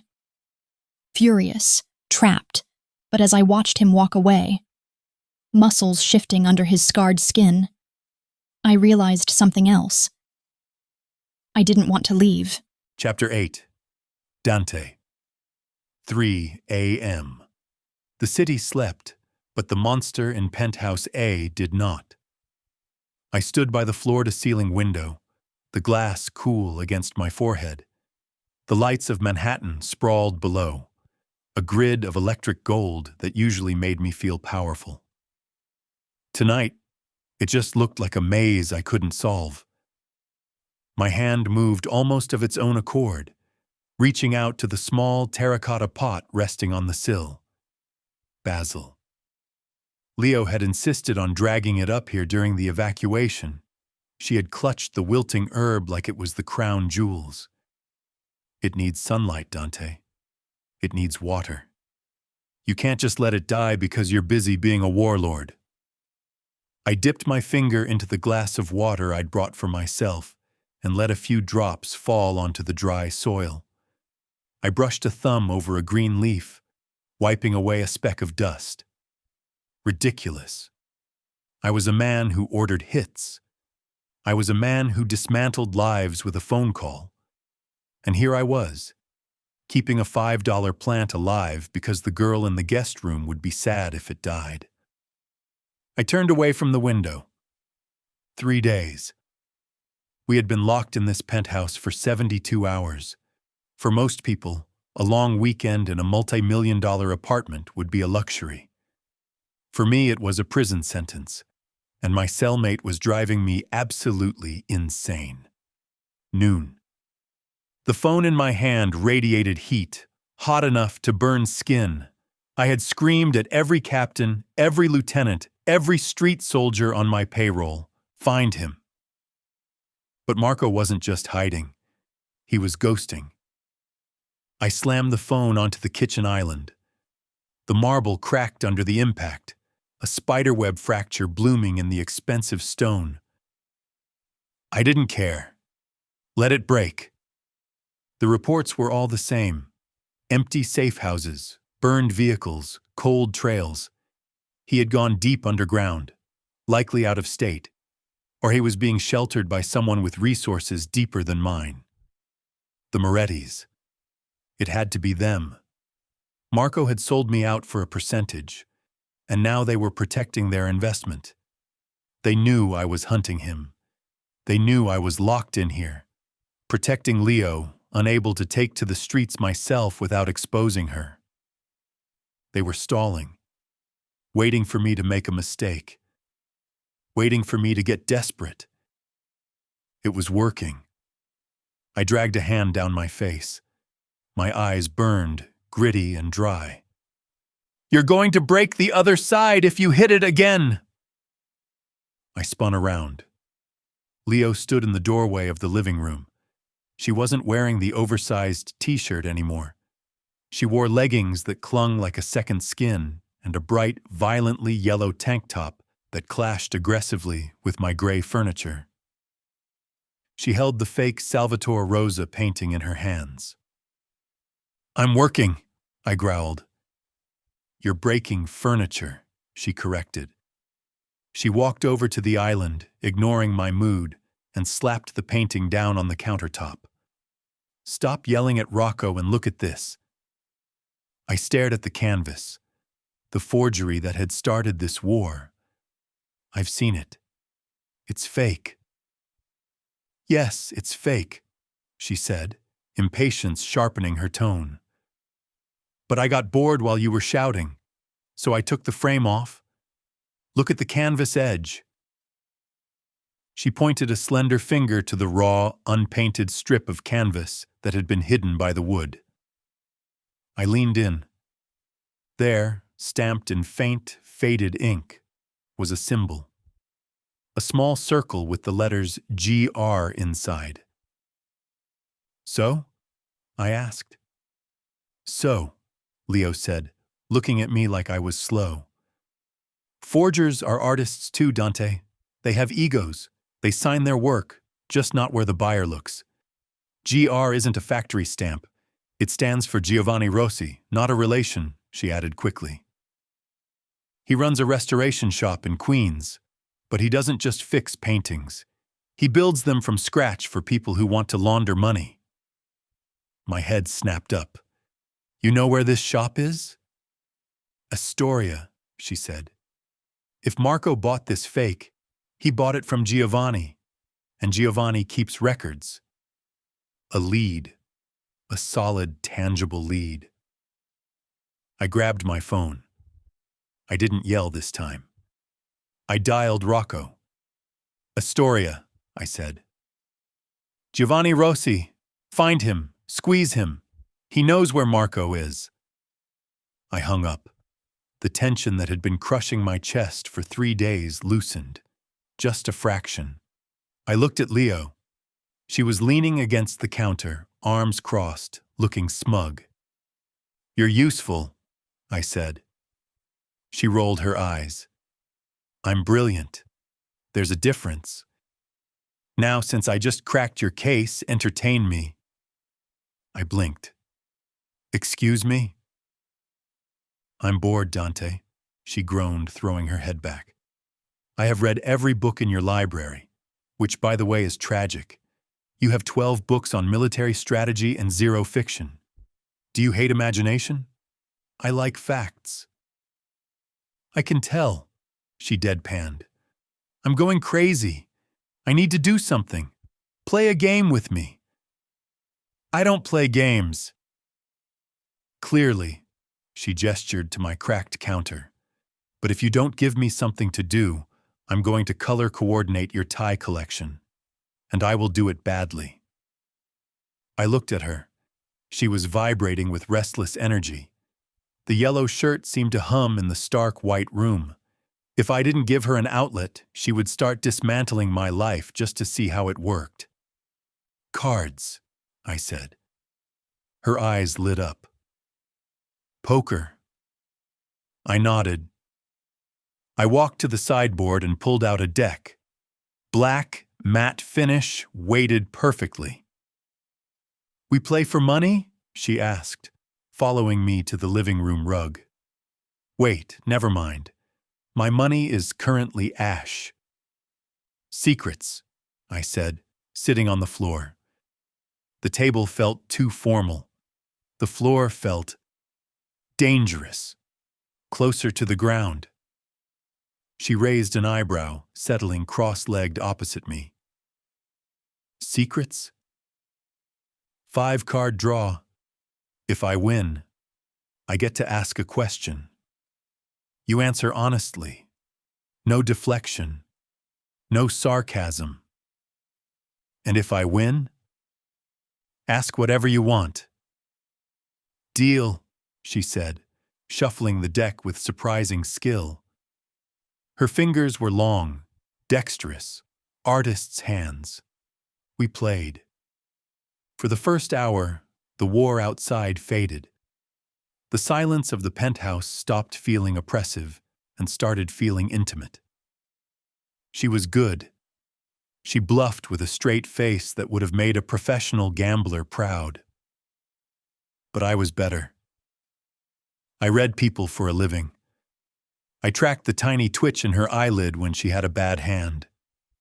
I noted the way she bit her lip when she held an ace. I won the first 3 hands. Why art? I asked, throwing down a pair of kings. Why restoration? She sighed, tossing her losing hand onto the rug. Because I like fixing things. I like taking something that's broken and forgotten and making it beautiful again. It feels hopeful. I looked at the cards. Hopeful. A foreign concept. Next hand. She won. How did you get the scars? She asked, pointing to my chest. I hesitated. The game was truth. A warehouse fire, I said. 10 years ago. A rival gang locked us in. I got my men out, but the roof collapsed on me. She looked at me, eyes soft. You saved your men? They were my responsibility. She reached out, her fingers brushing the back of my hand. The contact burned, hotter than the fire I was describing. You're a good leader, Dante, even if you are a grump.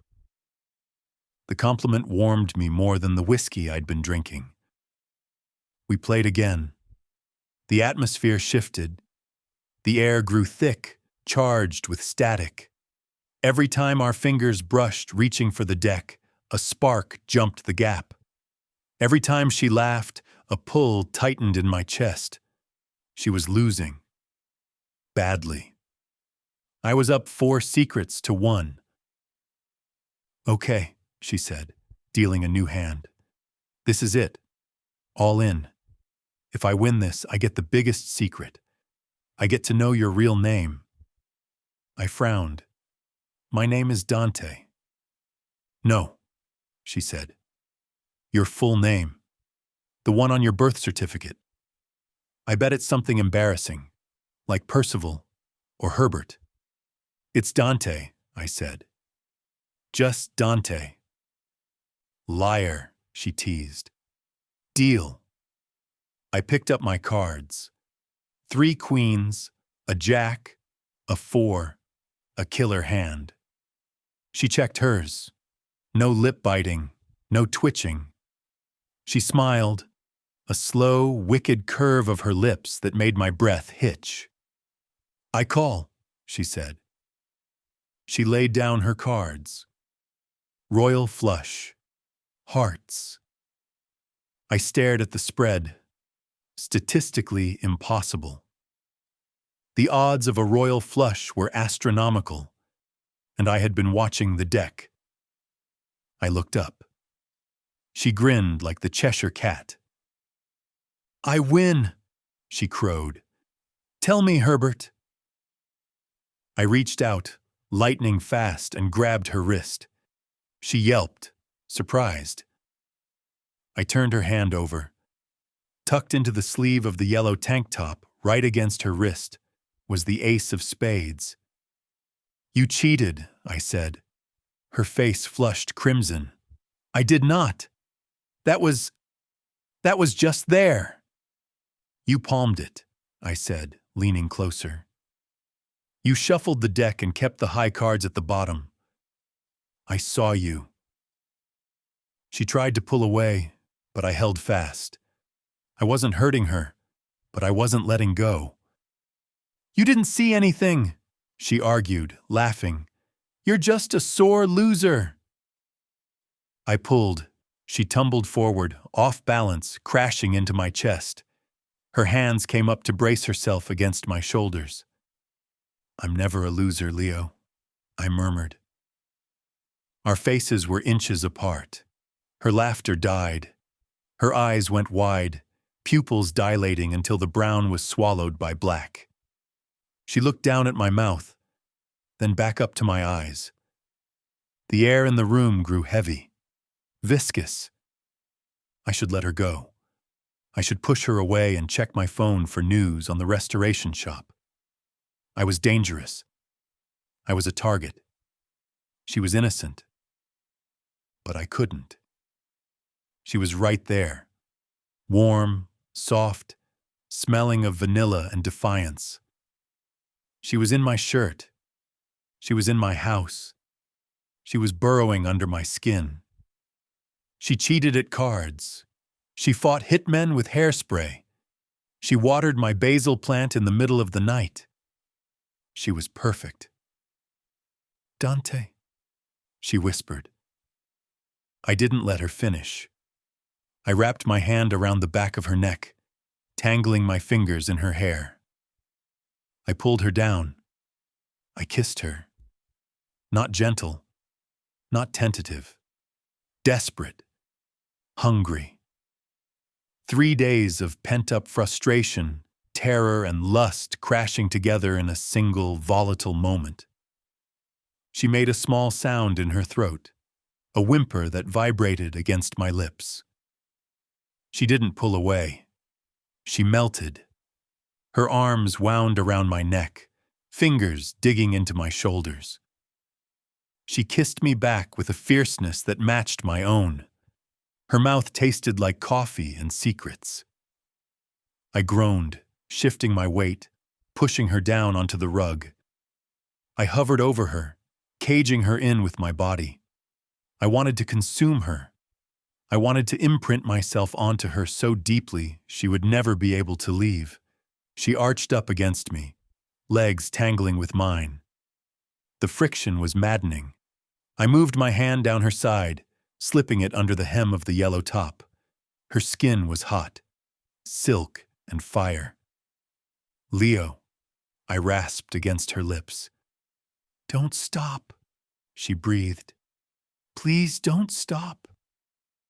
I didn't want to stop. I wanted to strip that ridiculous shirt off her. I wanted to worship every inch of her. But somewhere in the back of my mind, a warning bell rang.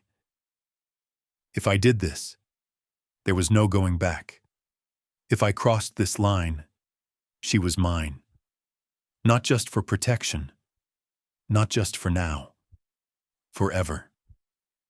And my forever was dangerous.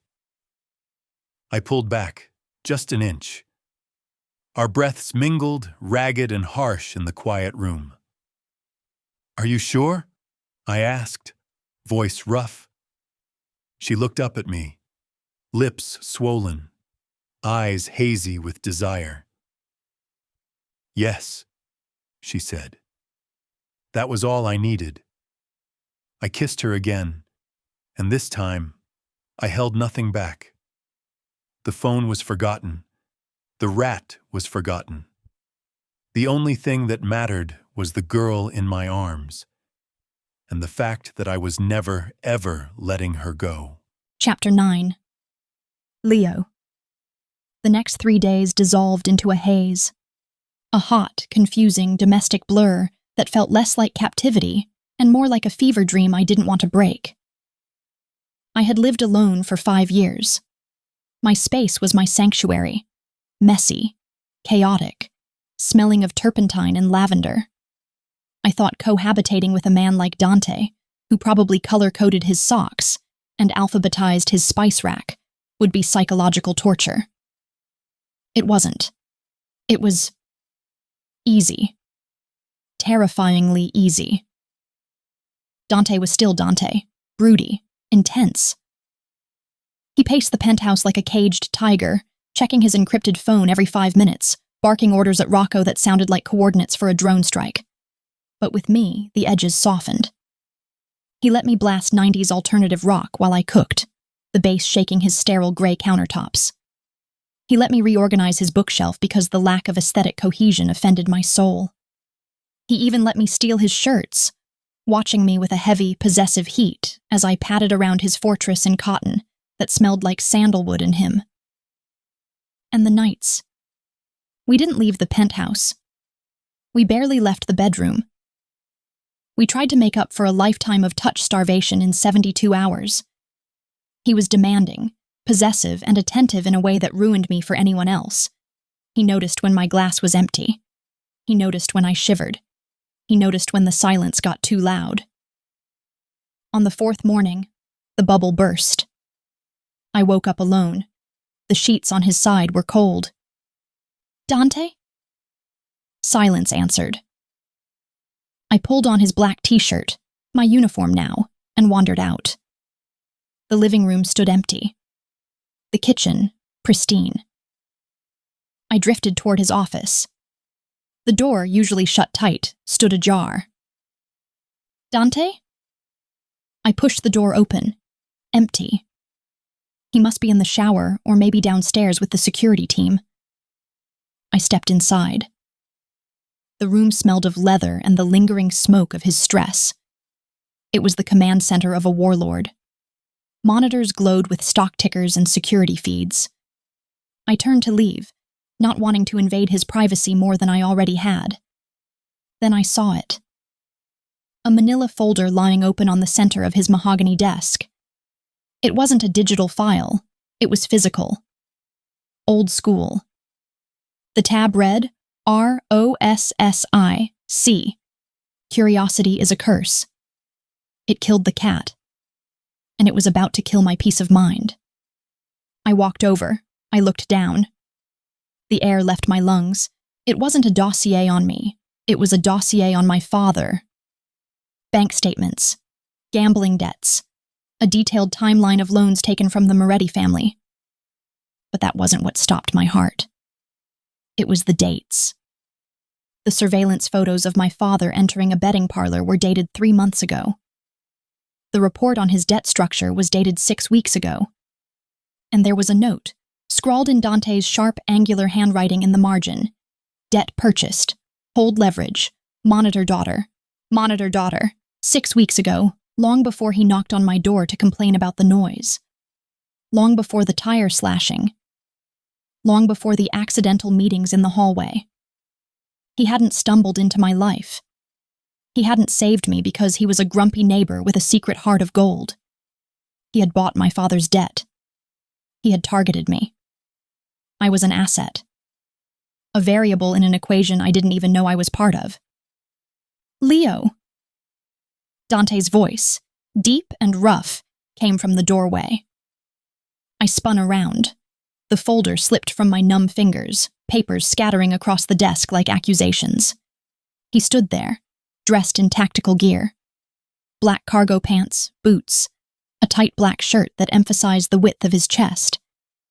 He looked ready for war. He looked at the papers. Then he looked at me. His expression didn't change. No guilt. No panic. Just a cold, hard assessment of the damage. You knew, I whispered. My voice trembled, betraying the devastation cracking my chest open. You knew about the debt. You knew about my father. Before we even met. He walked into the room. He didn't stop until he was on the other side of the desk, a barrier of mahogany between us. Yes.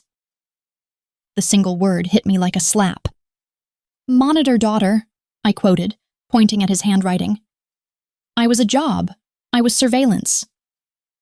At first, he said. His voice remained steady, maddeningly calm. Your father owes millions. The Morettis were circling. I bought the debt to keep them away from my territory. I needed to know if you were involved. And when you found out I wasn't? I demanded. When you found out I was just a broke artist trying to pay rent? Did you tell me? Did you warn me? No. Why? To protect your peace, he said. Ignorance is safety, Leo. As long as you didn't know, you could live your life. I handled it. You handled it? A bitter laugh clawed its way out of my throat. You manipulated me. You let me think we were, whatever this is. You let me think it was real.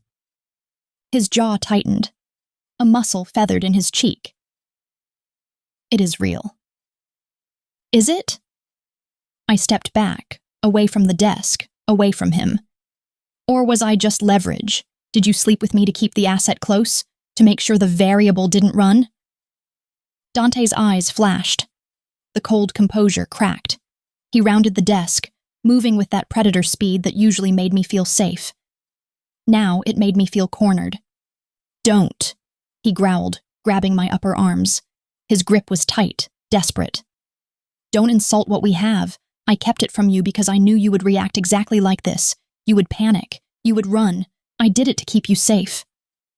I shoved at his chest. I am not a child, Dante. You don't get to decide what I know about my own life. You don't get to control me just because you think you know better. I do know better, he roared back, the sound vibrating through my bones. I know this world. I know what happens to people like you when the truth comes out. You are alive because I controlled the situation.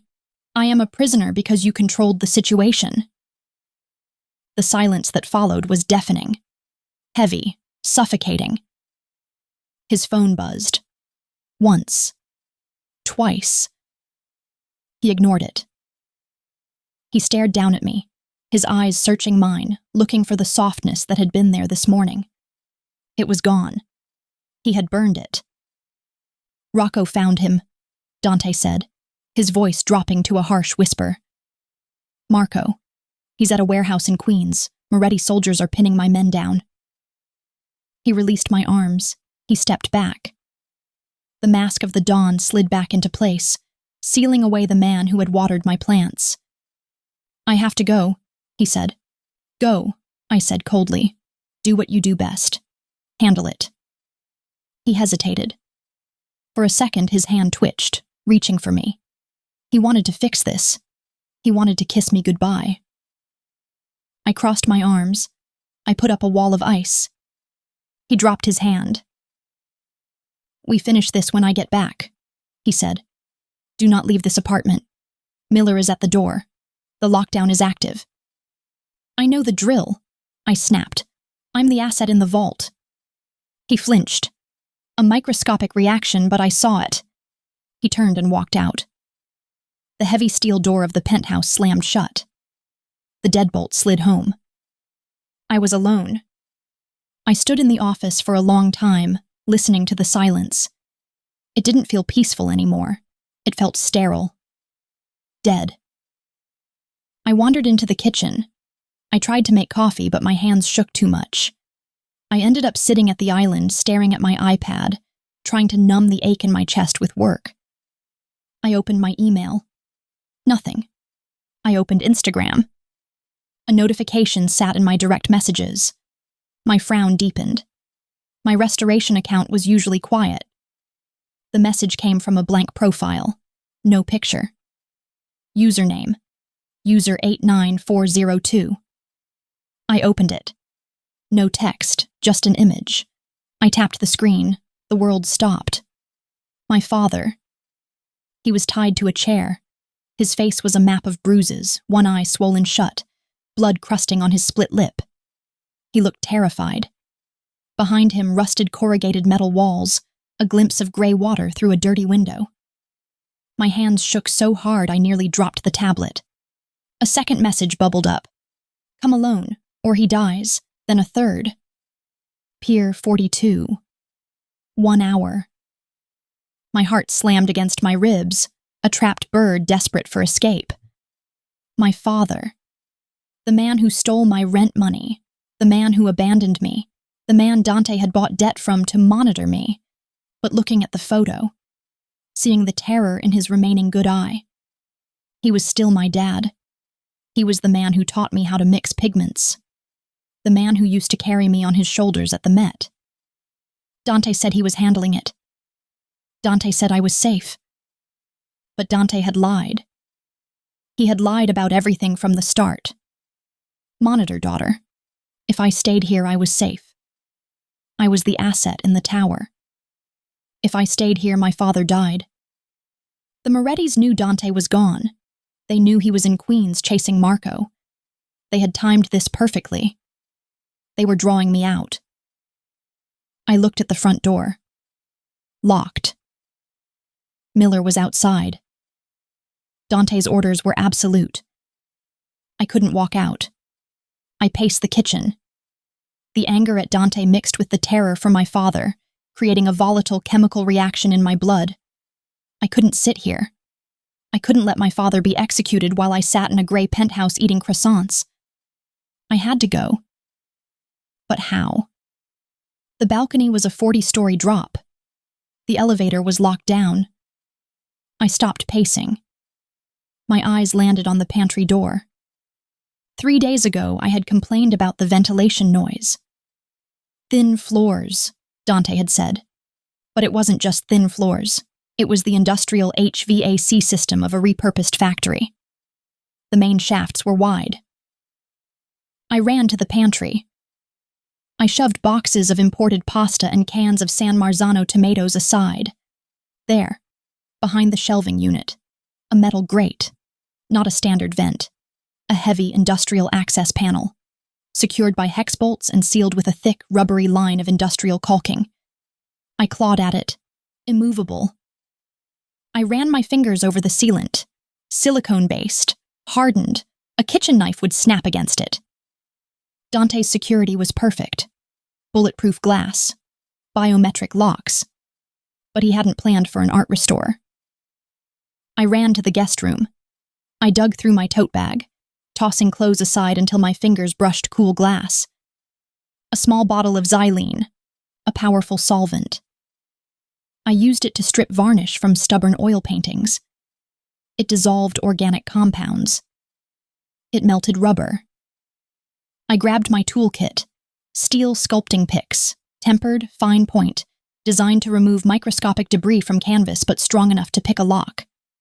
I sprinted back to the pantry. I soaked a rag in the xylene. The chemical smell bit into my nose, sharp and dizzying. I pressed the rag against the sealant surrounding the grate. I counted the seconds. 1 minute. 2. I peeled the rag back. The silicone had turned to sludge. I wiped it away, leaving the metal bare. Step 1. Now the bolts. Hexagonal security screws. Impossible without a wrench, or patience. I inserted 2 steel picks into the head of the first bolt. I applied pressure, twisting them against each other for leverage. The same controlled force I used to tighten canvas stretchers. The bolt groaned. It turned a fraction of an inch. Sweat dripped down my back. Come on. I twisted again. The bolt gave. One by one, I worked them loose. My fingers cramped. My heart thundered in my ears, counting down the minutes I had left to get to Pier 42. The last bolt fell with a metallic clink. I pulled the grate. It swung open on heavy hinges, revealing a dark, dusty throat that swallowed the light. The service chase. I ran back to the bedroom. I stuffed pillows under the duvet, shaping them into a sleeping form. It wouldn't fool anyone up close, but on a security monitor, it might buy me 10 minutes. I grabbed my bag. Flashlight. Paring knife. I crawled into the pantry. The shaft smelled of dust and old grease. I shimmied on my stomach, dragging myself toward the ladder. I didn't look down. I didn't think about the rats. I thought about the lie in Dante's handwriting. Monitor, daughter. I climbed. When I reached the ground floor, the exit grate was locked. Panic flared. I shone the light through the bars. A janitor's closet. A mop handle leaned against the wall, just out of reach. I extended my arm, straining until my shoulder popped. My fingers brushed the wood. I hooked it. I wedged the handle against the latch mechanism of the grate and shoved. Click. The latch sprang.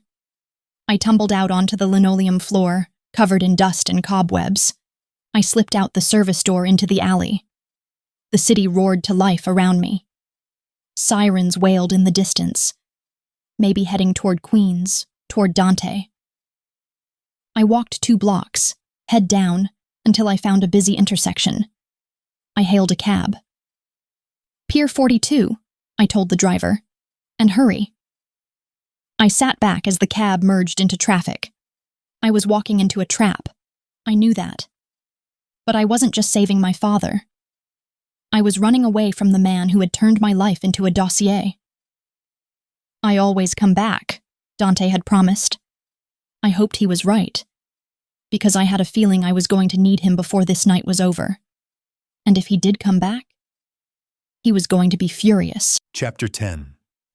Dante. The warehouse smelled of rust, standing water, and imminent death. Shadows pooled thick in the cavernous space, swallowing the light from the few caged bulbs hanging from the rafters. Shipping containers formed a maze of steel canyons. I moved through it like a wraith, footsteps silent on the concrete. Senses dialed to a frequency that picked up the drip of a leaking pipe 50 feet away. Rocco was somewhere in this labyrinth. Marco was somewhere in here. And they weren't alone. Gunfire erupted ahead. Short, controlled bursts echoing off the metal walls. I rounded a corner and saw them. A scene painted in desperation and violence. Marco stood on a rusty catwalk suspended above the main floor, his silhouette stark against the grime-streaked windows. His suit was rumpled, tie loose. The picture of a man whose house of cards was collapsing. He was flanked by 3 Moretti soldiers, Assault rifles trained on the ground below. Beneath them, pinned behind a stack of wooden crates, crouched Rocco. Blood streamed from a cut above his eye, painting half his face crimson, but he fired back with grim determination. "Give it up, Rocco!" Marco shouted, his voice cracking with hysteria. "It's over. The Morettis control the ports now. Dante is finished." I didn't shout back. I didn't announce my arrival. I just aimed. I exhaled. The soldier on the left dropped, a clean hole in his chest. He tumbled over the railing, hitting the concrete with a sickening thud. Chaos. Marco spun, eyes going wide as he scanned the darkness. "Dante!" Terror twisted his face. Good. The remaining two soldiers opened fire on my position. Bullets sparked against the steel container I used for cover, sending showers of hot metal into the air. I didn't flinch. I counted the seconds. 1, 2, 3. Reload. I moved. I broke cover, sprinting toward the metal staircase, firing as I ran. The second soldier on the catwalk jerked and slumped against the railing. The third scrambled for cover, but Rocco popped up from behind his crate and caught him from below. That left the rat. Marco stood alone on the catwalk. He looked at me, charging up the stairs like Judgment Day, then at the exit door 10 feet away. He turned to run. I took the stairs 3 at a time. My boots rang against the metal. I caught him 2 feet from the door. I grabbed the back of his expensive Italian jacket and slammed him into the railing. The metal groaned under the impact. He screamed, legs dangling over the 20-foot drop. "Dante, wait! We can talk!" "There's nothing to talk about, Marco," I snarled, pressing the hot barrel of my gun against his sweating forehead. "You sold me out. You tried to kill Leo." "It was business," he pleaded, tears mixing with the snot on his face. "It was just business. The Morettis offered me a percentage. They said they wouldn't touch you if I gave them the routes." "You don't sell family for a percentage," I said, voice low and lethal. "Dante, please. I have the codes. I can get them back. I can—" I pulled the trigger. The shot was deafening in the enclosed space. The rat went limp. The leak was plugged. I let his body slide from my grip. It hit the floor below with a finality that brought no satisfaction, only a cold, grim resolution. I holstered my weapon and walked down the stairs. Rocco was leaning against a crate, pressing a rag to his head wound. He looked like hell, suit torn, face bloody, but a grin split his face. "Nice timing, boss," he wheezed. "You okay?" "Just a graze. Scalp wounds bleed like a stuck pig." He winced, checking the rag. "But Marco, he talked before you got here. He was bragging." I froze. Bragging about what? He said he gave them everything, the codes, the routes. Rocco swallowed hard. And the girl's file. My stomach dropped. The air in the warehouse suddenly felt too thin. The girl's file. Yeah. He told the Morettis about Leo, about her dad, about how you have her locked up in the tower. Panic, cold and sharp, pierced the adrenaline. I ripped my phone from my pocket. I pulled up the security feed for the Penthouse. Black screen, signal lost. Damn it! I dialed Miller, straight to voicemail. I dialed the landline in the Penthouse. Dead air. "Can you walk?" I asked Rocco. "Yeah." "Let's go. Now." We tore back to the city. I drove like a madman, weaving through traffic, mounting sidewalks, running red lights. The engine roared. but it wasn't loud enough to drown out the silence on the other end of the phone. Monitor daughter. The words from the file I had left on my desk haunted me. She had seen it. She knew. And now the signal was dead. We screeched to a halt in front of the building. The lobby was dark. I burst through the doors, gun drawn. Miller lay on the floor behind the concierge desk, a nasty gash on his head, unconscious, but breathing. The other guards were missing. I ran for the elevator. The panel was dark, disabled. "Stairs!" I shouted to Rocco. 40 flights. My lungs burned. My legs screamed with lactic acid. I didn't slow down. I fueled myself on terror. Please be there. Please be angry. Please be throwing things. Just be there. I kicked open the penthouse door. The apartment was silent. Not the peaceful silence of a home, but the hollow silence of a tomb. "Leo!" I roared. No answer. I sprinted to the guest room. The door was locked. I kicked it in, wood splintering around the frame. The bed was made. A lump rested under the duvet. Relief surged, weak and desperate.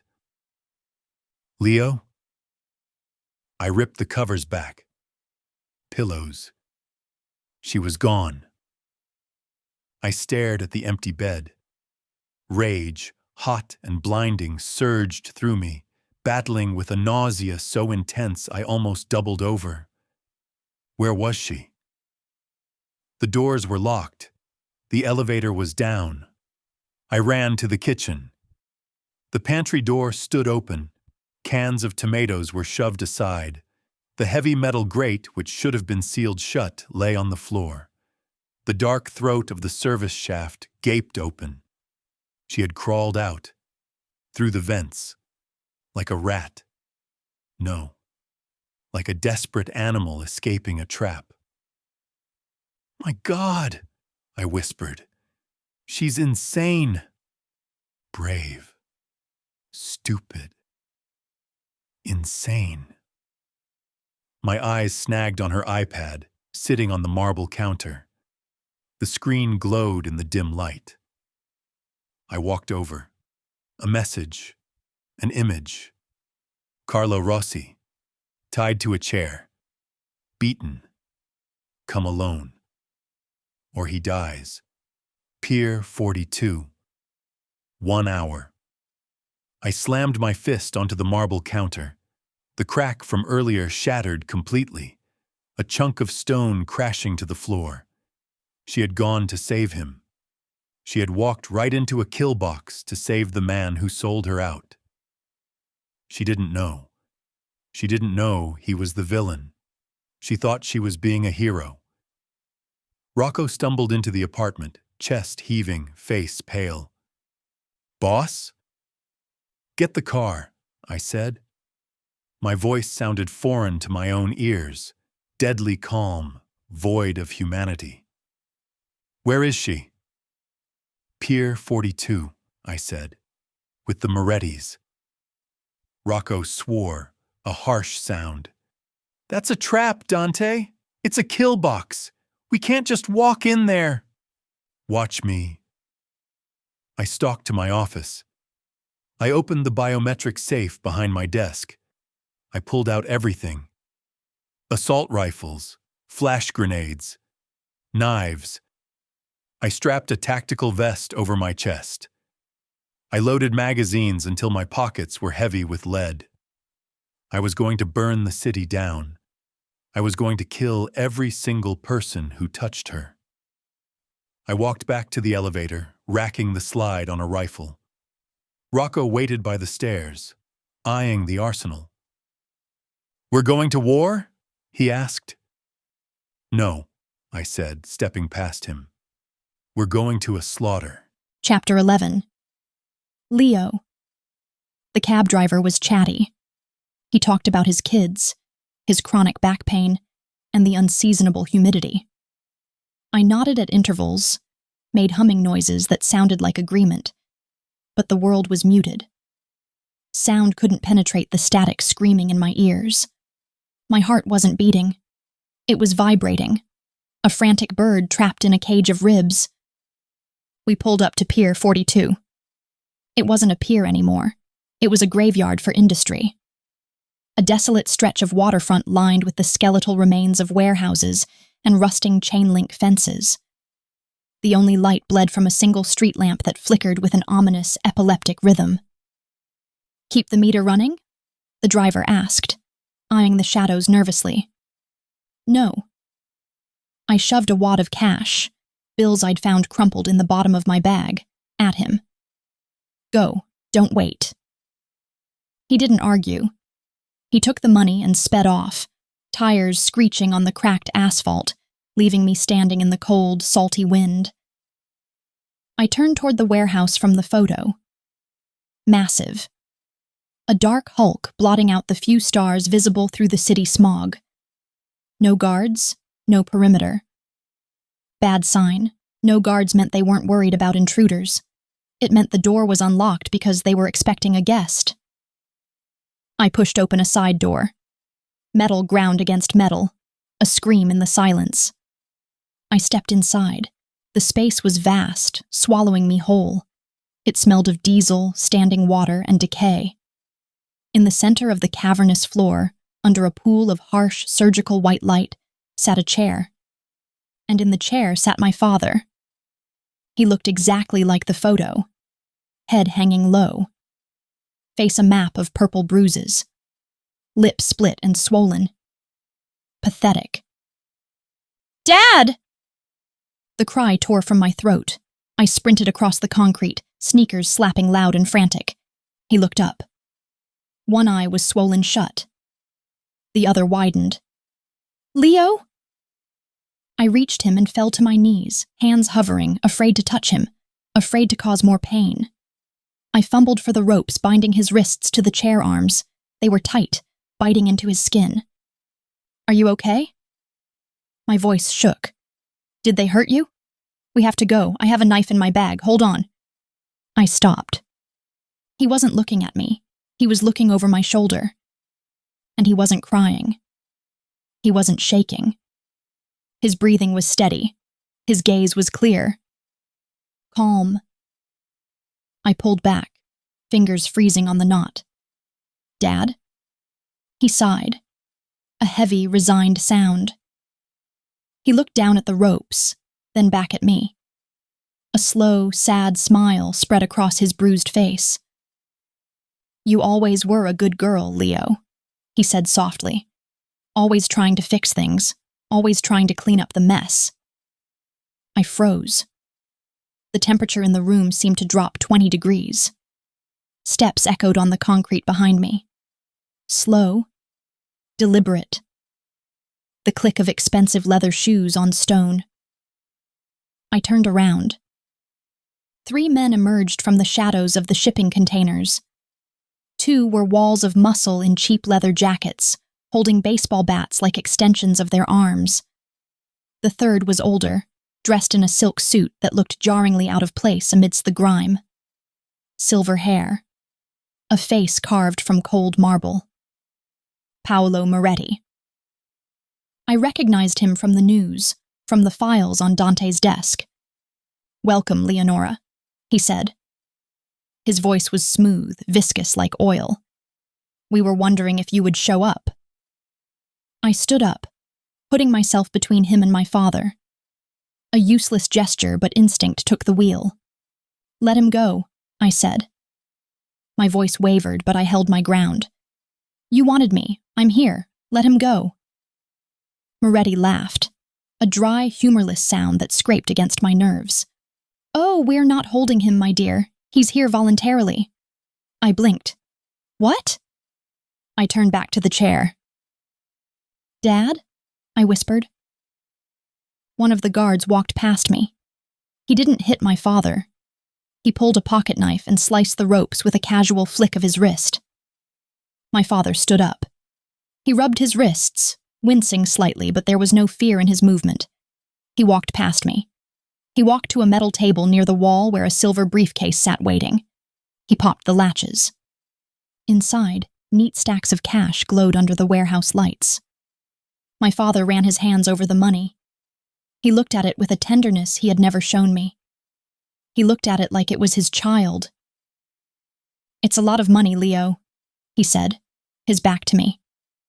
"More than I owe. Enough to start over. Brazil, maybe. Or Thailand." The air left the room. My lungs pumped, but nothing went in. You sold me?" I choked out. He turned around. He looked tired. Not guilty. Just weary. "Look, Leo. You were always trouble. Always asking questions. Always needing things. Shoes. Paint. Tuition. You cost me a fortune." He shrugged. A casual gesture. Like he was discussing a bad stock option, not his daughter. "At least now you're worth something," he said. "Dante Moretti is obsessed with you. Paolo here says he'll pay double just to watch Dante bleed trying to get you back. It's just business, sweetheart. Business." My knees gave out. I stumbled back, hip hitting the metal chair he had just vacated. Dante was right. He had told me. He had warned me. "He's a crook, Leo. He's a rat." And I had defended him. I had yelled at Dante. I had climbed through a ventilation shaft, stripped the skin off my knees, and walked into a trap because I thought Dante was the villain and my father was the victim. I was an idiot. A naive, stupid idiot. Moretti walked closer, eyeing me with cold appraisal. "She's pretty," he said to my father. "Feisty, too. I like feisty." My father didn't even look at me. He closed the briefcase with a solid click. "Just get me to the airport, Paolo. That was the deal." Moretti nodded to one of his guards. "Get him a car." The guard led my father away. He walked past me without a glance. He didn't say goodbye. He didn't say sorry. He clutched his money to his chest and walked out of my life. I watched him go. The warehouse door slammed shut. The sound echoed like a gunshot. And something inside me snapped. The heartbreak vanished. The shock evaporated. All that remained was rage. Pure, white-hot, blinding rage. I looked at Moretti. He was smiling at me. He saw a broken girl. He saw a scared little thing abandoned by her daddy. He was wrong. Dante hadn't just protected me. He had taught me. He had shown me what real strength looked like. It wasn't about the absence of fear. It was about what you did when you were terrified. Moretti took a step toward me. "Now," he said, checking his watch. "We wait for your boyfriend. I wonder how long it will take him to—" He turned to grab a beer bottle from the table next to him. He took a sip, relaxed, triumphant. I saw my chance. While his head was tilted back, I moved. I grabbed the metal chair. I swung it. It hit the table with a deafening crash. The beer bottle shattered. Glass exploded, spraying amber liquid and shards everywhere. Moretti jumped back, cursing, shielding his face. "What the hell?" "Grab her!" he shouted at the remaining guard. The guard lunged. I dropped to the floor. I wasn't trying to fight him. I was scrambling. My hand found a shard of brown glass. 3 inches long, jagged, lethal. I clenched it in my fist. I felt it bite into my own palm, the pain sharp and grounding. The guard grabbed me by the hair, hauling me up. "You little bitch," he growled. I didn't struggle. I let him pull me close. Then I jammed the glass into his thigh. He screamed and let go, clutching his leg. I ran. I didn't run for the door. They would catch me on the open floor. I ran for the maze of shipping containers stacked along the back wall. "Get her!" Moretti roared. "Don't shoot her! We need her alive!" That was my advantage. They couldn't kill me. Not yet. I scrambled up a stack of pallets, tearing my jeans, scraping my skin. I squeezed into a gap between 2 rusted containers. Dark, tight, smell of ozone and rust. I huddled there, chest heaving, clutching my bloody glass shard. "Come out, Leonora!" Moretti yelled, his voice echoing. "There's nowhere to go. Dante is coming to die, and you're going to watch." I pressed my hand to my mouth to stifle my breathing. I wasn't waiting for Dante. I wasn't waiting for a hero. My father had sold me. He thought I was just a bargaining chip. But chips don't fight back. I gripped the shard tighter, let them come. Chapter 12. Dante.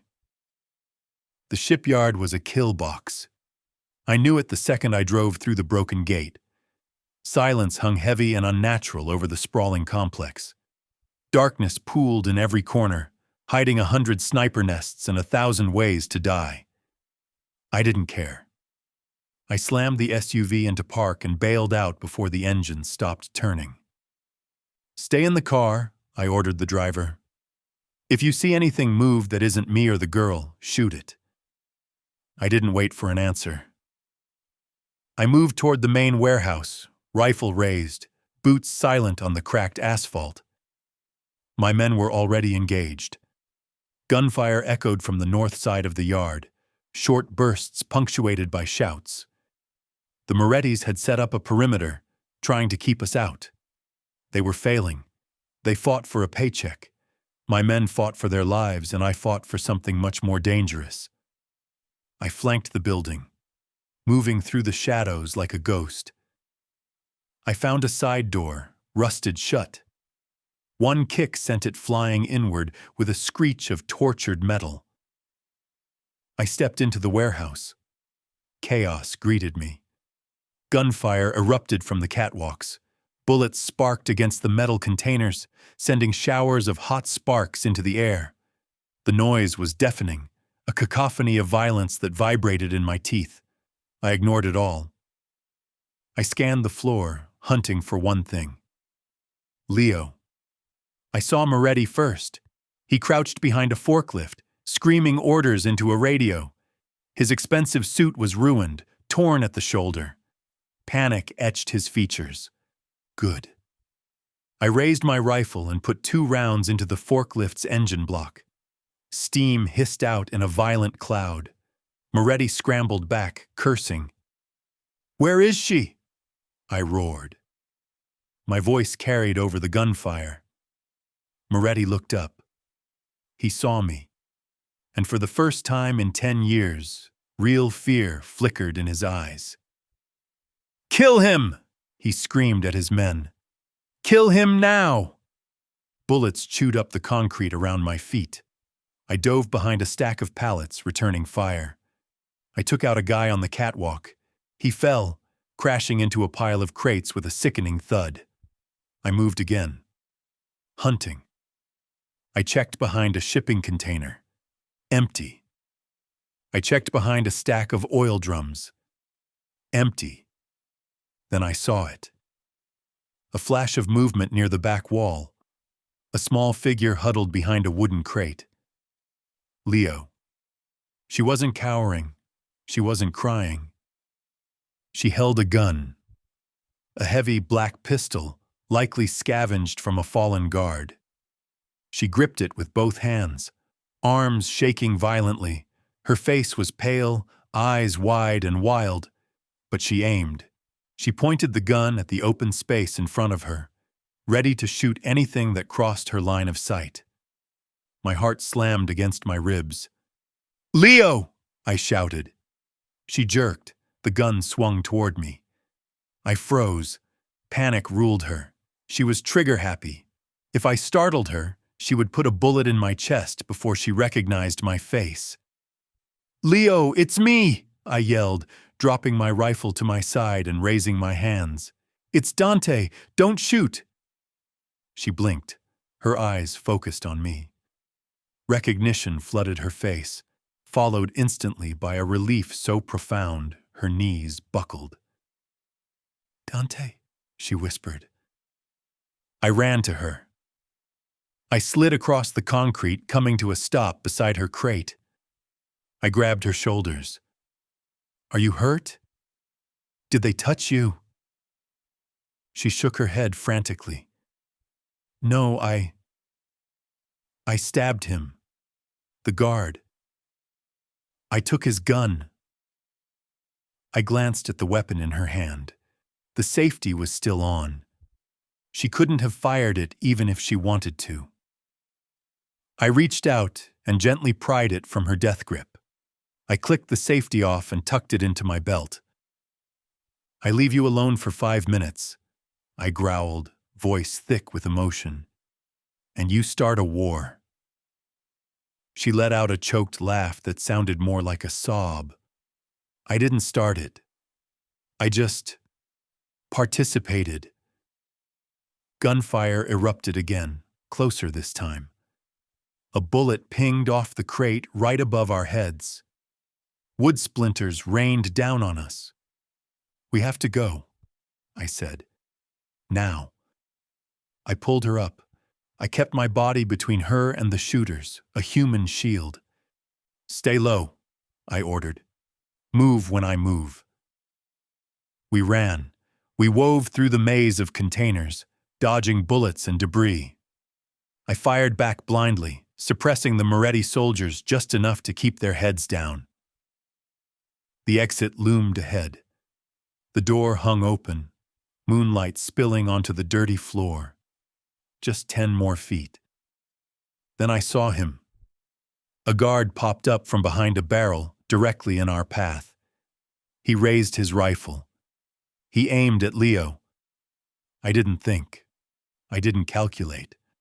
I shoved her. Leo went sprawling, skidding across the concrete toward the door. At the same time, I stepped into the line of fire. The impact hit me like a sledgehammer. It spun me around. My shoulder exploded in pain. My arm went numb.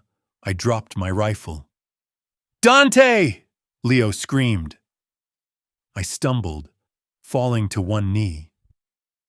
The world went gray at the edges. The guard racked his slide, preparing to finish the job. I reached for the pistol in my belt with my good hand. It felt miles away. Then a shot rang out. Not from the guard. From behind me. The guard's head snapped back. He dropped. I turned my head. Leo was on her knees near the door. She held the gun I had taken from her, the one with the safety off. Smoke curled from the barrel. She had shot him. She scrambled toward me. She grabbed my good arm and hauled me up. "Get up!" she screamed. "Get up, Dante!" I groaned, forcing my legs to obey. The pain in my shoulder was blinding, a white-hot fire that pulsed with every heartbeat. We stumbled through the door and into the cool night air. My men were there. They swarmed us, providing cover fire, shouting orders. Backup had arrived. Rocco was there. He saw the blood soaking my shirt. He saw Leo holding me up. "Get him in the car!" he yelled. He grabbed my other arm, helping Leo drag me toward the SUV. "I'm fine," I grunted, though my voice sounded weak and far away. "It's just a shoulder." "Shut up," Leo snapped. "Get in the car." They shoved me into the back seat. Leo climbed in after me. In the distance, sirens began to wail, a chorus of them, getting louder by the second. Blue and red lights flashed against the shipyard walls. The cops were coming. Rocco slammed the door shut, but he didn't get in. He leaned through the open window, face grim. "I'm staying," he said. "What?" Leo asked, eyes wide. "Someone has to handle the cleanup," Rocco said, tapping his breast pocket where he kept his badge and his cash, implying the connections he had on the force. "I'll deal with the cops. I'll deal with the bodies. You just get him out of here." "Go," I rasped. "Private clinic." Rocco slapped the roof of the car. The driver hit the gas. The SUV peeled out of the lot, leaving the chaos and the sirens behind. I leaned back against the leather seat. The pain began to recede, replaced by a cold numbness that wasn't good. I looked at Leo. She pressed her hands against my shoulder, trying to staunch the bleeding. Her hands were covered in my blood. Her face was streaked with dirt and tears. She looked beautiful. She looked fierce. "You shot him," I whispered. She looked at me. Her eyes were hard. "He was going to kill you." I smiled. It probably looked more like a grimace. "You're a natural, Leo." "Don't talk," she said, voice trembling. "Just don't die. Okay? You promised you always come back. Don't make a liar out of yourself." "I'm not going anywhere," I said. My eyes felt heavy. I let them close. I wasn't dying. I knew that. It was just a bullet. I had taken worse. But as the darkness crept in, the only thing I could feel was her hand on my chest, keeping my heart beating. And for the first time in my life, I didn't mind being saved. Chapter 13, Leo.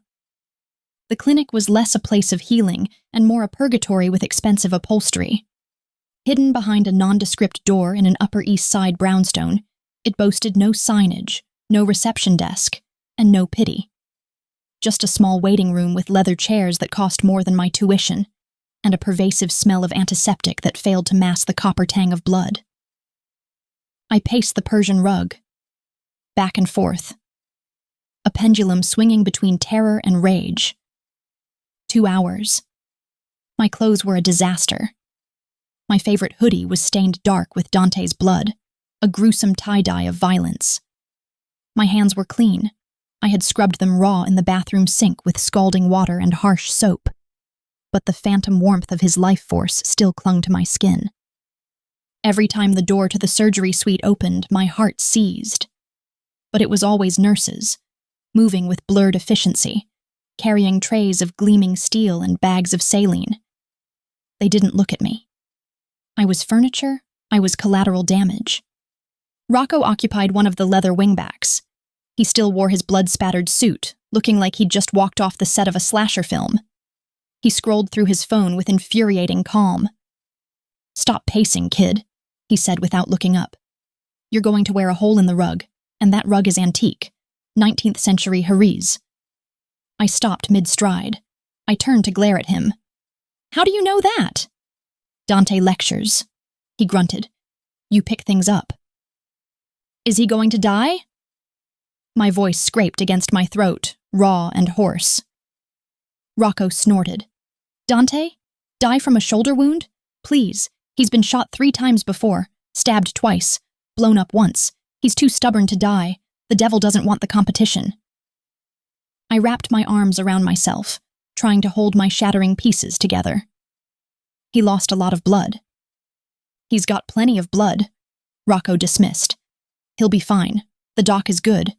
Used to be chief of trauma at Mount Sinai before he developed a taste for high-stakes poker. He owes us. He'll fix him." I looked at the closed door. I wanted to believe him. But I kept seeing Dante's face in the car. The gray pallor. The way his eyes had rolled back. I always come back. He better. If he died after saving me, after making me fall in love with him, I would find a way to resurrect him just so I could kill him myself. The door clicked open. Not a nurse. The doctor. An older man, thin as a rail, nervous energy radiating off him like heat. He wiped his hands on a towel stained pink. "He's awake." I didn't wait for permission. I didn't wait for Rocco. I pushed past the doctor and into the inner sanctum. The room was small, sterile, and freezing. In the center lay a narrow medical bed, and on the bed lay Dante. He was pale, his tan faded to parchment. His shoulder was encased in thick white bandages that stood out starkly against his skin. Wires hooked him to a monitor that beeped a steady, reassuring rhythm. But his eyes were open. Dark, tired, but focused, locked on the door. Locked on me. "Leo?" he rasped. The sound of my name broke the dam. I let out a breath I had been holding since the shipyard. I walked to the bed, hands hovering, afraid to touch him, afraid to break him. "You're alive," I said. Stupid. Obvious. He tried to smile. It was weak. A ghost of his usual arrogant smirk. "Told you." Tears pricked my eyes. I blinked them back furiously. I wasn't going to cry. I had cried enough for one lifetime. "You look like hell," I said. "You look beautiful," he countered, even covered in dirt, and he glanced at my hoodie. "Is that my blood?" "Yes." "Looks good on you," he murmured. "Possessive." I let out a watery, hysterical laugh. "You're delirious. That's the morphine talking." "Maybe, but I like the drugs." I reached out and took his hand. His fingers were warm, calloused, strong. He squeezed back, weak but present. "My father?" I asked quietly. Dante's expression hardened instantly. The softness vanished, replaced by the flinty gaze of the dawn. "Gone," he said. "He got on a plane to Rio an hour ago. Rocco tracked the flight." I nodded. A pang hit my chest, a hollow ache where my heart used to be. But it wasn't sharp anymore. It was dull. Old injury. "Good," I said. Dante watched me carefully, assessing the damage. "Do you want me to find him? I can make a call. I can have someone waiting for him when he lands. He won't make it out of the airport." I looked at him. I saw the offer in his eyes. Absolute. Brutal. He would do it. He would drag my father back here or make him disappear into the Brazilian rainforest just because I asked. I thought about the warehouse, the way my father had caressed the money, the way he hadn't even looked at me as he left. "You were always trouble, Leo." "No," I said. "Let him go. He's not worth it. He's not worth your time, and he's certainly not worth mine." Dante squeezed my hand again. "You sure?" "I'm sure," I said. He made his choice. He chose the cash. I looked down at our joined hands, his scars against my paint-stained skin. Stone and spark. "I only care about you, Dante." His eyes softened, the gold flecks catching the harsh medical light. He lifted my hand to his lips and kissed my knuckles. A gentle, reverent gesture that made my heart stutter. "Come here," he said. I looked at the narrow bed. "There's no room." "And you're hurt." "I don't care," he said. "I need you close. The monitor is annoying me.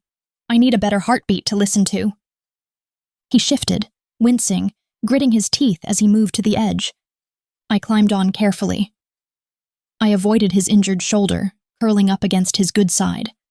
I rested my head on his chest, avoiding the wires. His heart beat strong and steady against my ear. Thump, thump, thump, thump. He wrapped his good arm around me, holding me tight, grounding me. A nurse bustled in a moment later, clipboard in hand. She stopped dead. "Miss, you can't be in the bed," she scolded, eyes wide. "He needs rest. The sutures are fresh. You need to—" Dante opened his eyes. He didn't lift his head. He just turned his gaze on her. It was the same look he had given me that first night in the doorway. The predator. The monster. "She stays," he growled. The nurse snapped her mouth shut. She looked at him, then at the monitor, then at the door. I'll come back later to check your vitals," she squeaked. She retreated, fast. I smiled against Dante's chest. "You're scaring the staff." "Good," he grunted. "Maybe they'll let us sleep." I closed my eyes. The smell of antiseptic faded, replaced by the scent of Dante. Sandalwood. Sweat. Survival. I was exhausted. My body ached from the adrenaline crash. My heart was bruised. But I was safe. "We're going home tomorrow," Dante whispered into my hair. "Back to the fortress." I nodded. Home. It wasn't just a building anymore. It wasn't just gray furniture and security cameras. It was him. And as I drifted off to sleep in a narrow hospital bed, wrapped in the arms of a mob boss who had bled for me, I realized something terrifying. I didn't want to leave the fortress. I wanted to help him defend it. Chapter 14. Dante. Recovery was not noble. Recovery was boring. It was painful. It involved an obscene amount of daytime television and broth that tasted like dishwater filtered through a gym sock. I was a terrible patient. I was restless. I was cranky. I snapped at the nurses, I growled at Rocco when he brought me paperwork, and I tried to leave the bed approximately 17 times a day. The only person who could make me stay put was Leo. She had officially infiltrated the penthouse. Not as a guest, not as a prisoner, as an occupying force. She had dragged her life up from 4B, clothes, books, and a strange collection of antique paintbrushes that smelled of turpentine. She had filled the gray void of my apartment with color and chaos. Throw pillows that were actually soft appeared on the couch. Greenery sprouted on the windowsills, plants she talked to like they were pets. And then there were the paintings. I walked into the living room, arms still confined to a sling that itched like hell, and stopped dead. Hanging above the fireplace, in the place of honor usually reserved for family crests or legitimate masterpieces, hung the fake Salvatore Rosa. I stared at it. The brushwork was wrong. The varnish was fake. It was a lie. A symbol of the betrayal that had almost gotten us both killed. Leo walked in behind me, carrying a bright, neon green balloon that bobbed aggressively in the air. "Like it?" she asked, voice innocent.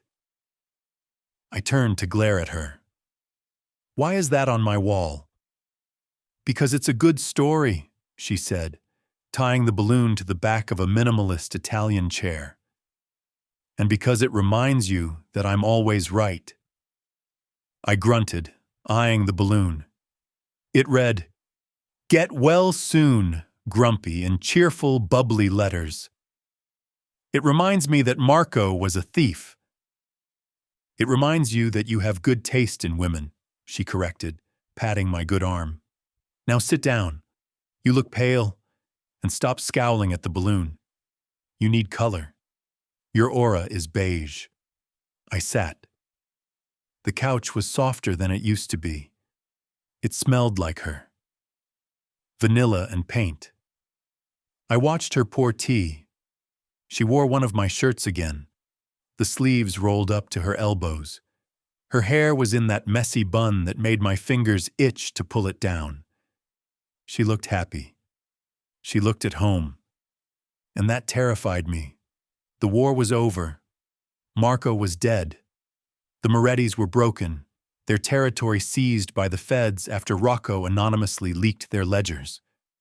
The threat was gone, which meant Leo didn't need to be here anymore. She didn't need my protection. She didn't need my fortress. She could go back to her normal life. She could go back to the gallery, to her friends, to a world where people didn't get shot in shipyards. She deserved that life. She deserved better than a scarred monster who couldn't sleep without a gun under his pillow. I had to let her go. The thought made my chest ache more than the bullet wound, but I knew it was the right thing to do. I had to be noble. I had to be selfless. I hated being selfless. "Leo," I said. She looked up, a cookie halfway to her mouth. "Hmm?" "We need to talk." She put the cookie down. Her expression shifted, guarding herself instantly. That tone. That's your I'm the boss tone. I don't like it. It usually precedes you locking me in a room or shooting someone. I leaned forward, wincing as my shoulder pulled tight. You're safe now, I said. The Morettis are gone. Your father is gone. There's no one hunting you. She nodded slowly. I know. Thanks to you. So, you can leave. She blinked. Leave? You can move back downstairs or get a new place. I'll pay for it. You can go back to work. You can have your life back. She stared at me. She didn't look happy. She looked confused, then annoyed. Are you kicking me out? No, I said quickly. I'm setting you free. Leo, look at me. I'm a criminal. I have enemies. I have scars. My life is violence and paranoia. You don't belong here. You belong in the light. You deserve someone who can give you peace, not this. I gestured around the room, at the security monitors, at the gun on the sideboard, at myself. I'm a monster, Leo. I break things. I hurt people. And eventually, I'll hurt you. Not because I want to, but because that's what happens to people close to me. They get caught in the crossfire. I took a breath. My heart pounded against my ribs. Facing a firing squad was easier than this. So you should go, while you can, before I drag you down with me. Silence stretched between us, heavy and thick. Leo looked at me. She catalogued my face, my sling, my eyes. She didn't look scared. She didn't look relieved. She rolled her eyes. Are you done? She asked. I blinked. What? Are you done with the tragic monologue? Because it was very dramatic, very Shakespearean, but also incredibly stupid? She stood up. She walked over to me and stood between my knees. She put her hands on my face, forcing me to look up at her. Her palms were warm, smelling of sugar cookies. You are an idiot, Dante, she said softly. I frowned. I'm trying to save you. I don't need saving, she said. I saved myself, remember? I stabbed a guy. I shot a guy. I think I'm doing okay in the survival department. But... Shut up, she said. You think you're a monster? Fine. Maybe you are. But you're my monster. You saved me when my own father sold me. You gave me a home when mine was unsafe.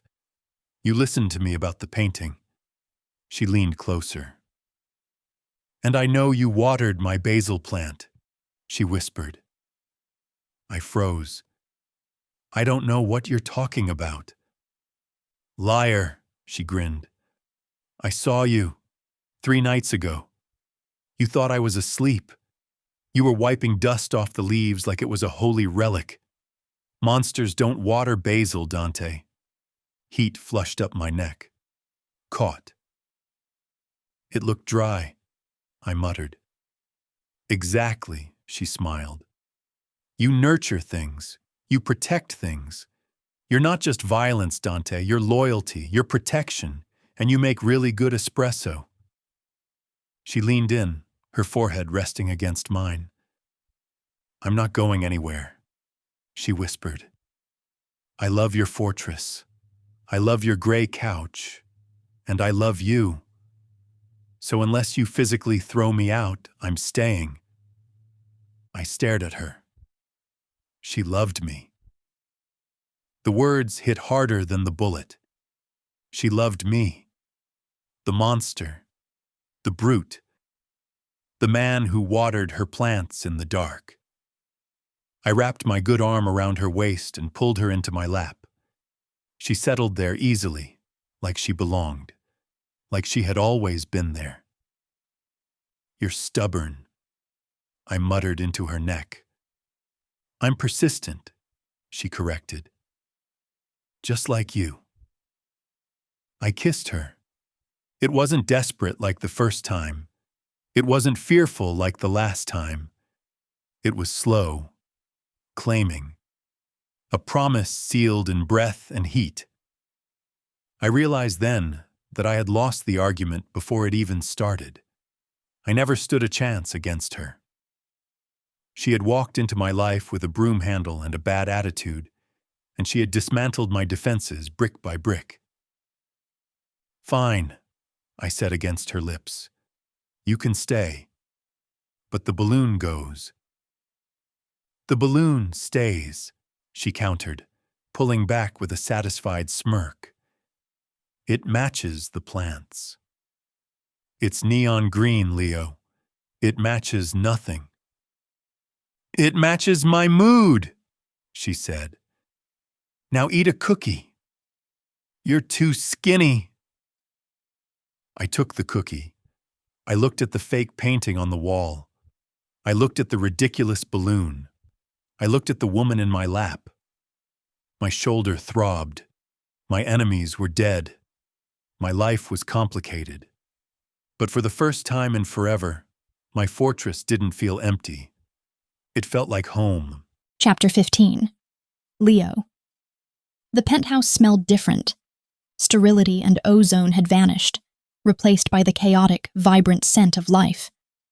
Fresh basil from the herb garden thriving on the balcony, the one Dante secretly watered when he thought I was asleep, mixed with the sharp tang of turpentine from my new studio in the guest room. And tonight, overriding it all, the rich aroma of garlic, expensive Barolo, and raucous laughter filled the air. 6 months. It felt like a lifetime. It felt like 5 minutes. I leaned against the kitchen counter, sipping wine, observing the invasion of Dante's fortress. The crew had assembled. Rocco, looking surprisingly dapper in a suit free of bloodstains, held court near the fireplace. Miller, the guard who had failed to stop my ventilation shaft escape, laughed as he recounted the story to a new recruit, gesturing wildly with a breadstick.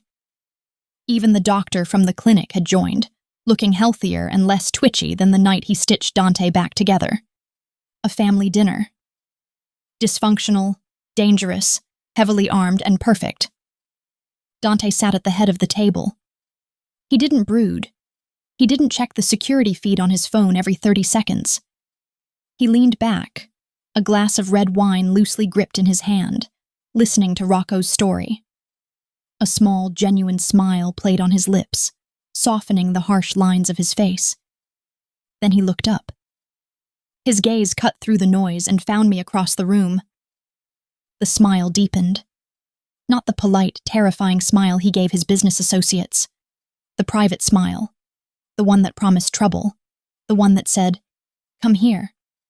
I pushed off the counter, smoothing the emerald green silk of my dress. A far cry from bunny slippers and oversized t-shirts, but just as comfortable in this new world we had built. As I passed Rocco, he raised his glass. "To the boss," he toasted. Then he winked at me. "And to the boss's boss."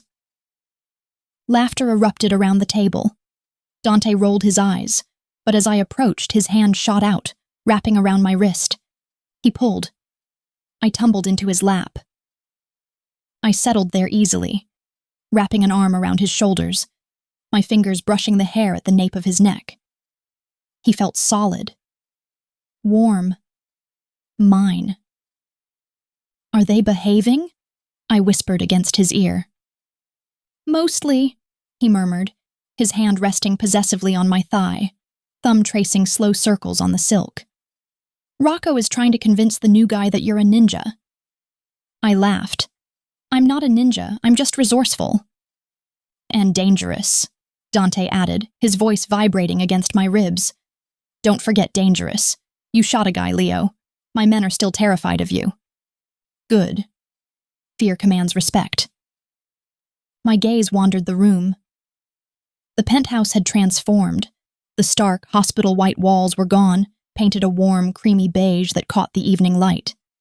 The fake Salvatore Rosa hung proudly over the fireplace, a constant, hilarious reminder of our disastrous beginning.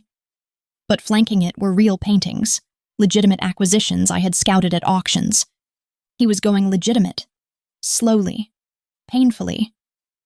You don't just wake up one day and retire from being a mob boss. But the shift had started. Real estate investments. Tech startups. Funding my restoration studio. He used his terrifying reputation to keep the peace rather than start wars. And I helped. I vetted the investments. I checked the provenance of the art. I used my eyes, the eyes that saw the truth beneath the varnish, to make sure he never got played again. We were a team. The artist and the enforcer. Beauty and the beast. The dinner wound down. The crew filtered out, offering respectful nods and promises to see us next week. When the elevator doors slid shut on the last of them, silence reclaimed the penthouse. But not the heavy, lonely silence of before. A comfortable, shared quiet. Dante stood up, shifting me to my feet. He offered his hand. "Come outside." I took it. He led me onto the balcony. Manhattan sprawled below us, a carpet of glittering diamonds on black velvet. The wind whipped past, cool and biting, but Dante draped his suit jacket over my shoulders, enveloping me in his heat. We stood at the railing, watching the city breathe. "It's beautiful tonight," I said. He didn't look at the skyline. His dark eyes remained fixed on me. "It is," he agreed. He reached into his pocket. My breath hitched. He pulled out a small black velvet box. He didn't kneel. That wasn't Dante's style. He wasn't asking a question. He was stating a fact. He snapped the box open. Inside sat a ring. It wasn't a diamond. It wasn't clear or white or, God forbid, gray. It was a stone of a very specific, brilliant blue. It shimmered in the low light, a vibrant, piercing azure that seemed to glow from within. I stared at it. I knew pigments. I knew light. It was cerulean. Dante watched my face, gauging the reaction. "Do you recognize the color?" he asked softly. I looked up, throat tight. It's perfect. But why? "It took me 2 months to find a gem that matched," he said. "Matched what?" "The paint," he said. "The smudge on your cheek the morning I picked you up. And the color you were screaming about the first night you banged on my door. You said you were trying to match a patch of blue sky no bigger than a fingernail." I stared at him. My mouth fell open. You remembered that?" "I remember everything, Leo," he said. "I remember the yellow ochre on your chin. I remember the bunny slippers.